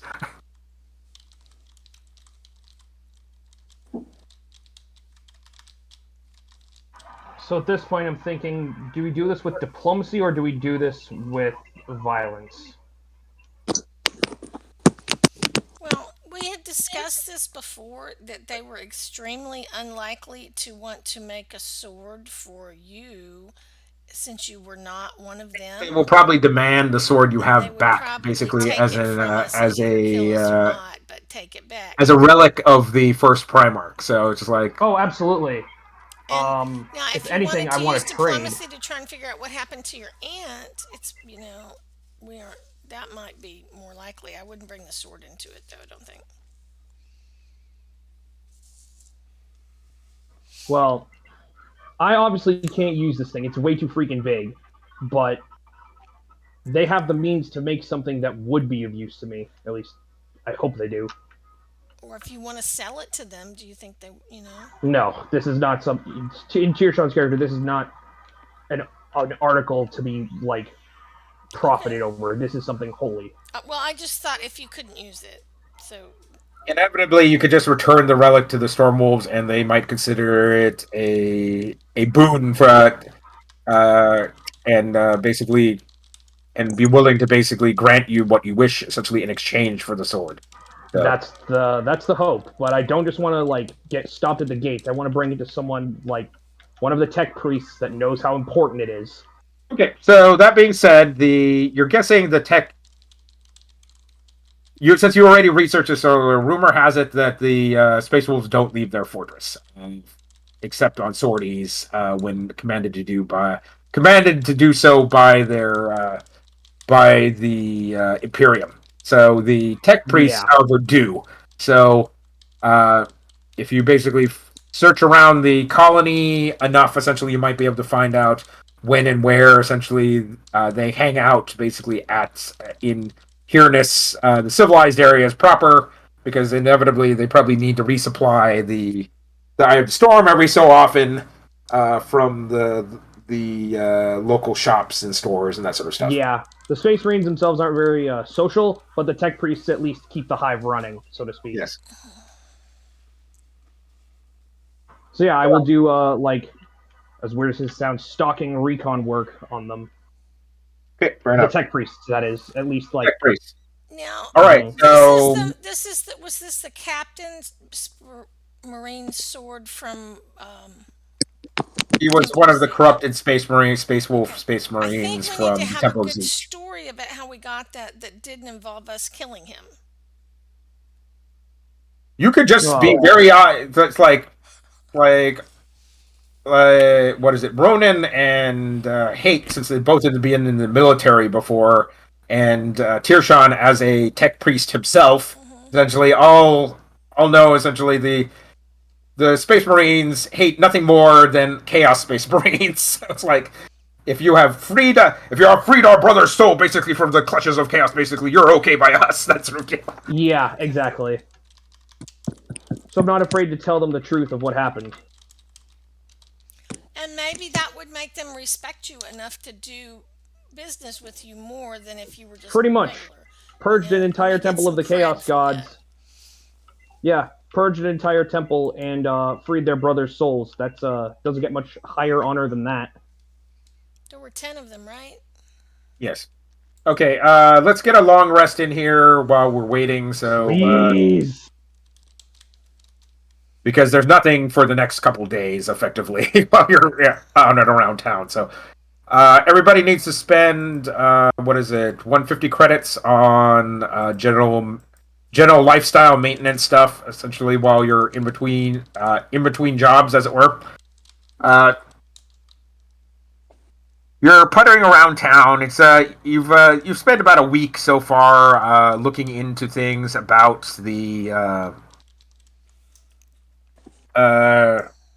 about the tech priests and the space marines, and let me just go over the list of things essentially that we have here.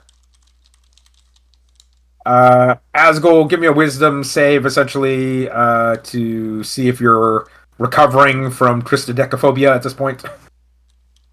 That's a natural one.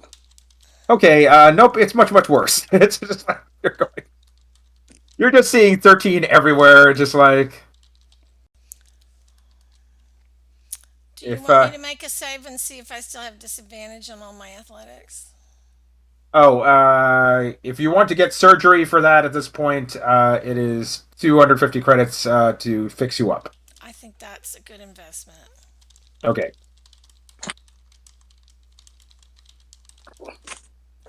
Would I be able to get my computer scrubbed for to hide it from the Imperium? My lesser pad. The Are you talking about the Imperial Access node, or you're talking about Director Mary's laptop?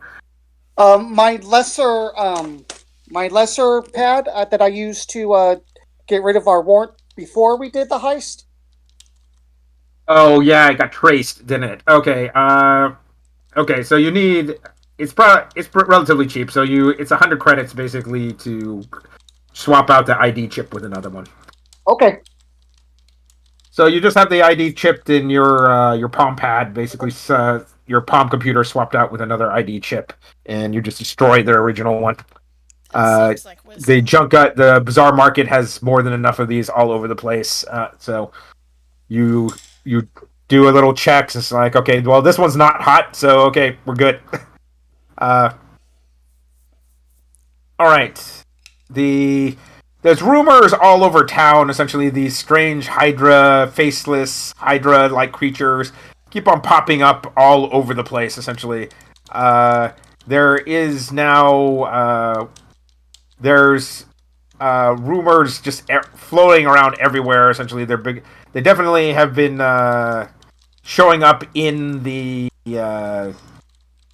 outer darkness, i.e., the slums area.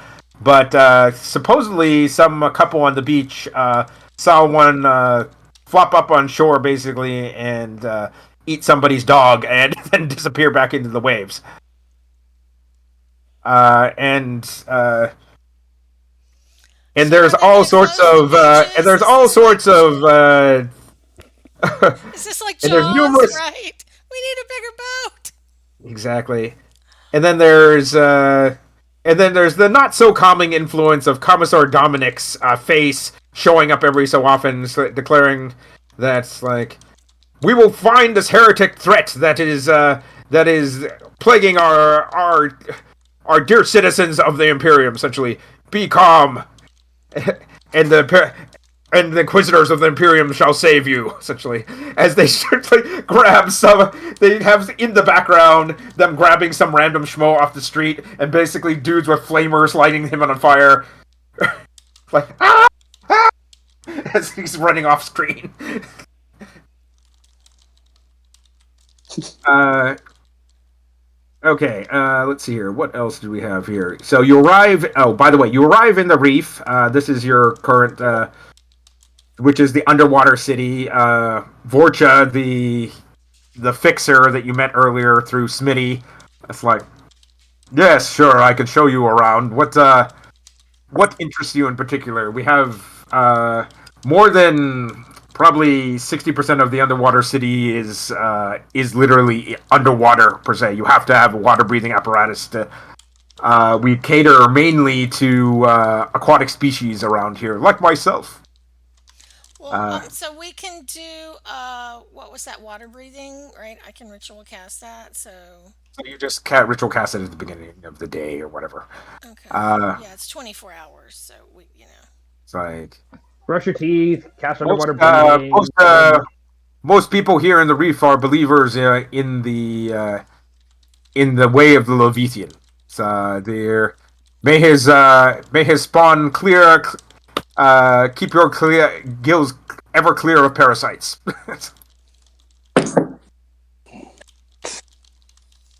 uh, there, in fact, is a temple to the Leviathan here. In fact, that the high priest often frequents.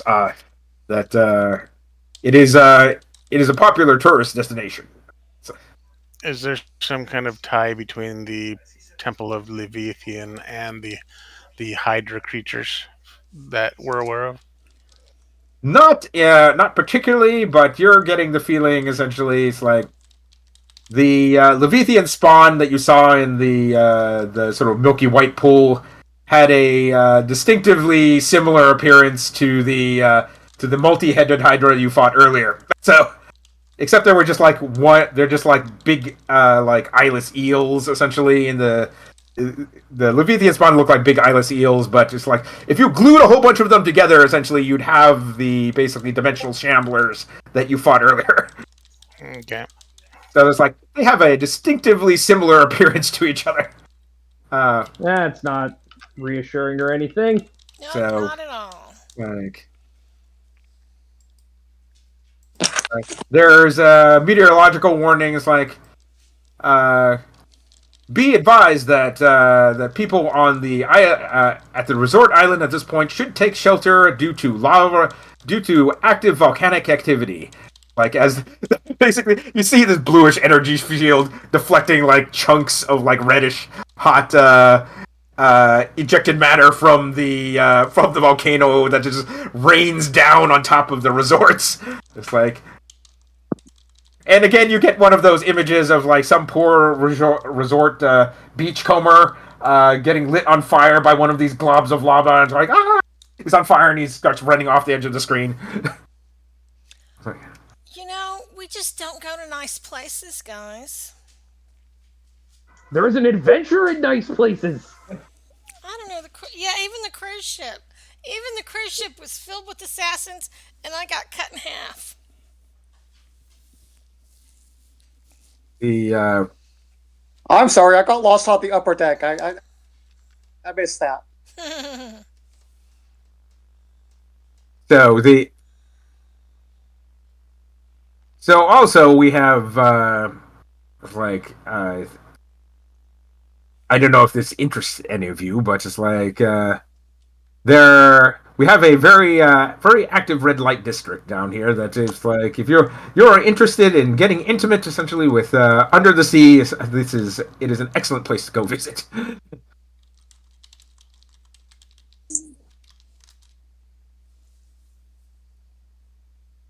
Good And to know. But there are some items here that in our markets that you would never find in the air breathers market. So in regards to the red light district, or just in general? a little of both, essentially. Vorcha is going. I go to the red light district often. It is most entertaining. As People watch, as he or basically makes sort of weird, rude gestures with like four of his tentacles, and going, okay, I just didn't need to see that. I didn't see that. Yeah, that's good. I don't even want to imagine what we could catch down here.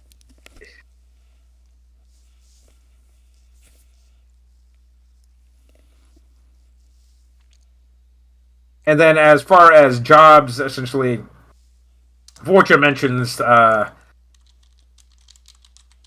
there's the Kraken Syndicate runs essentially most of the most cargo and jobs here in the reef in the Undercity. If you're interested in local work, essentially for mercenaries, I suggest talking to the Krakens. That might be something good for us to do to stock up some more money in case we have to get off planet in a hurry. We want to make sure we have enough.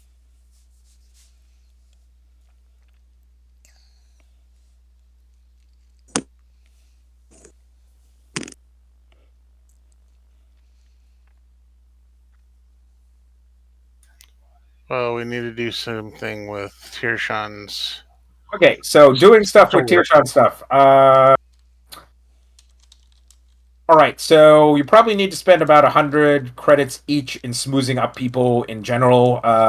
If all of you are going to smooze people, so if you're going to make rolls, you need to spend money. If not, essentially, you don't need to spend money. The You're going to have to hit up a couple bars where Imperial Guard or the Inquisitors hang out at. Uh, make a call which essentially you want to do.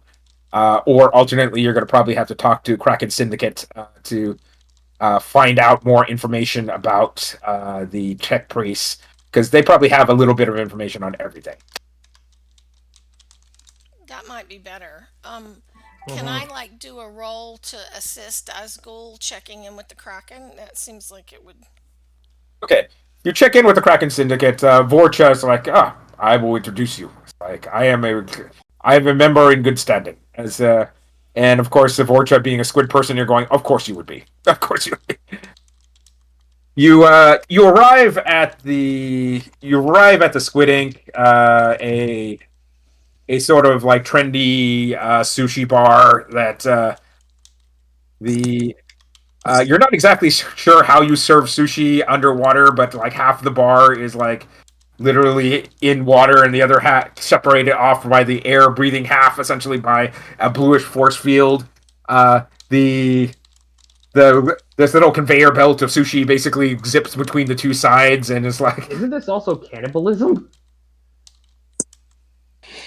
well, I guess no more than basically if you're those people that eat dog or cat or dolphin or anything along those lines, or anything else that you might find objectionable as a human because it looks cute. Because it looks cute. It's always a bigger fish, right? I mean, that's Exactly. fish eat fish. So the some very interesting looking cocktail waitresses with most all of them have gills, so they can just sort of wander between the two sides. But a lot of them basically are like tritons, or like half woman, half squid, half man, half fish. It's just like or top fish, bottom legs, and it's just like, oh, that's just very weird. That's very weird. That's very, It's a uh, merman, but in the wrong way. in the wrong way, exactly. The In fact, the maitre d is a fish man. It's just like he looks like a kuatao, so he just looks like a like top half of a fish with some man parts stuck on the sides. It's like, uh, so what can I help you with? Like,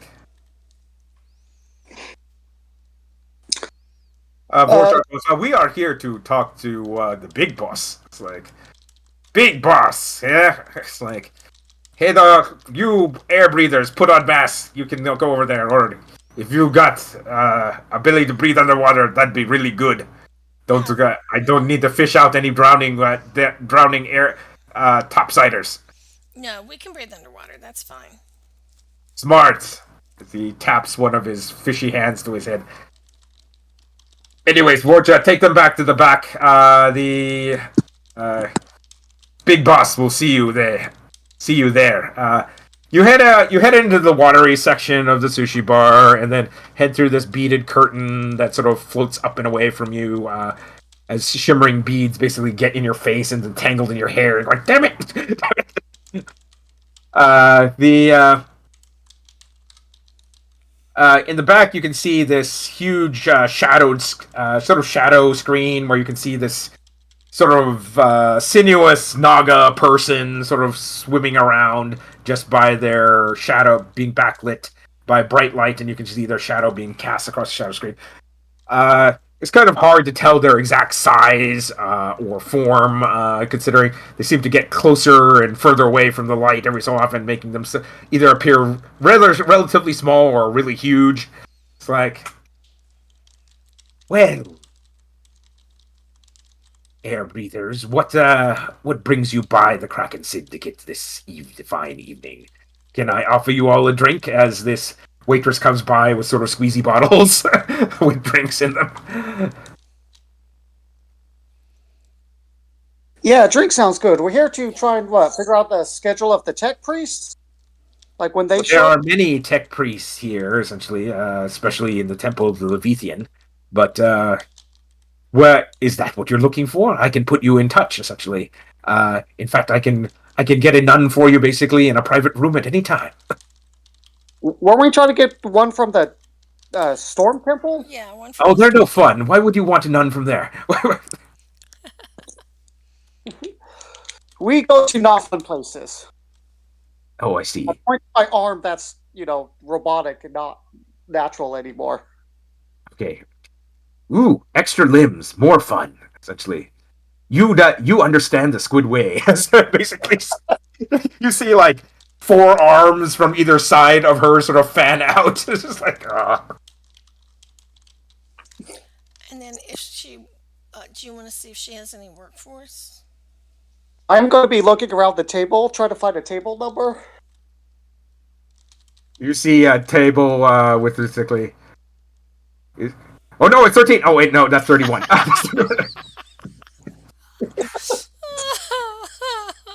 As you're just distracted by the number 31, the table with this that has the number 31 on it. It's like, okay, so Mina, you're gonna have to do the speaking for a moment. So what are you asking the big boss, who is a Naga, effectively? um, we don't know if you might need any assistance with anything at this time. We have a little bit of time on our hands, and we would be more than happy to help with any problems that you might have. Well, we do have a problem here at the reef with deep sea creatures intruding in on civilization every so often. That need to be beaten back into the dark depths that they came from. So there's a volcanic fumarole about 2 clicks out of town that a giant sea creature has taken residence in. We do need it removed. We can offer you. We can offer you accommodations, is basically as long as you want to stay here, plus 500 credits. I think this is a good deal, essentially, because if you're going to stay here, if you stay in the reef for any length of time, or the archipelago or the island, it is relatively expensive. That sounds like quite a reasonable offer, Eskel. Do you feel okay about that? Sure. 500 is a good number. 500 each, right? Yes, and then basically my a voucher for the Kraken Signature, essentially, that will allow you to stay anywhere here within the reef. So you would not have to pay for lodging. That sounds like a lovely idea. Is there anyone that we should be in touch with to get additional information about the sea creature? Well, there is the Hunters Guild, the Sea Hunters Guild. I'd suggest checking out what information they have on this beastie at this point. It has managed to basically carry away about a dozen citizens so far, but no one's gotten a really good look at it. The hunters might be able to give you more information. Good idea. Not to get too far off key here, but is there a way to arrange a private meeting with a Stormwolves tech priest? If you wish, yes, I can make this happen for you. But again, they are very, very not fun. Yes, so I've heard. But one of our members wishes to have an audience with one, and if this could be arranged, it would be most beneficial. And the purpose of this meeting? Exchange And of technical ideas. All right. I see you have a tech priest among you as well as a skilled artificer. I'll go ahead and make the arrangements. If let us say gratis. Essentially, you are taking a dangerous mission for the syndicate at this point. If you should you decide decline this job, however, basically, I will expect you to pay me 500 credits for this information for this meeting. Very well. Yes, that sounds more than acceptable. Excellent. So, I wish you good luck in a good hunt. So she is there here. It's like she sort of snaps one of her claws and whispers to somebody behind the shadow curtain, and then the mermaid kind of zooms back out the front that she talked to zooms back out the front and hands you a chit with a communications number on it. Essentially, use the local communications net to contact me at this number when you're successful, and or plug in, and basically I will have left you a message essentially when and where you can meet the tech priest. Check in maybe about every 2-3 hours. I don't know how soon I can make this happen for you. The tech priests only come by maybe every other week. Fantastic. This seems more than agreeable. All right. All right. So you check in. You basically check every few hours on the message box. This is attached to the chit is attached to, and you. It's the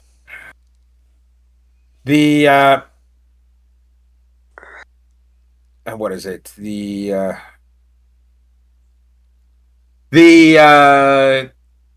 it's about 2 days later when the you get a message. Essentially, the tech priest will be available for you to speak to at the fish taco at at 3 p.m. What is it? Actually, let's make it 8 p.m. An evening from now, basically. So, effectively tomorrow. Okay. Mm-hmm.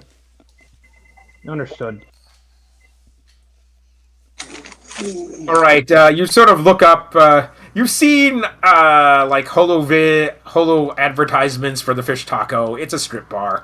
It's like there's specializing in exotic dancers that are all like mer women and mermen and like tritons.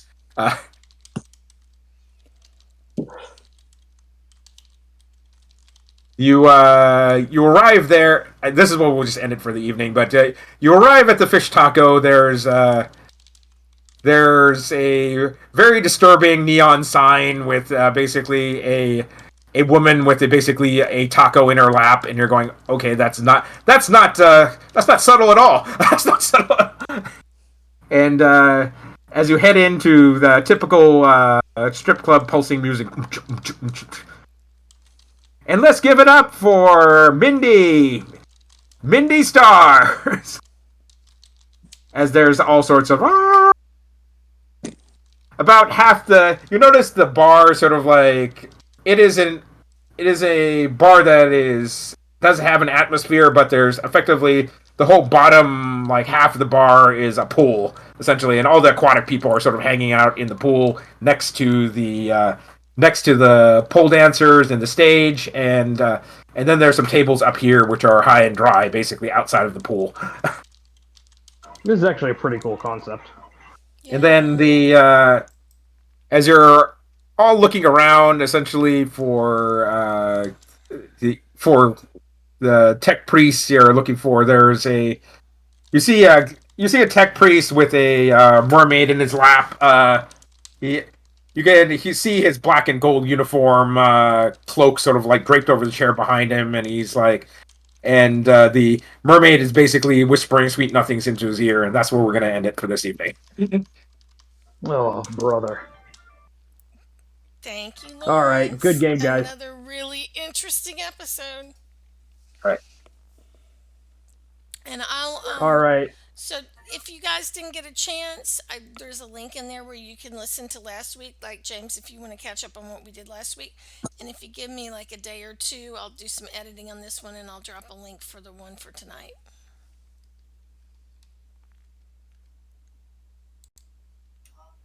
Okay.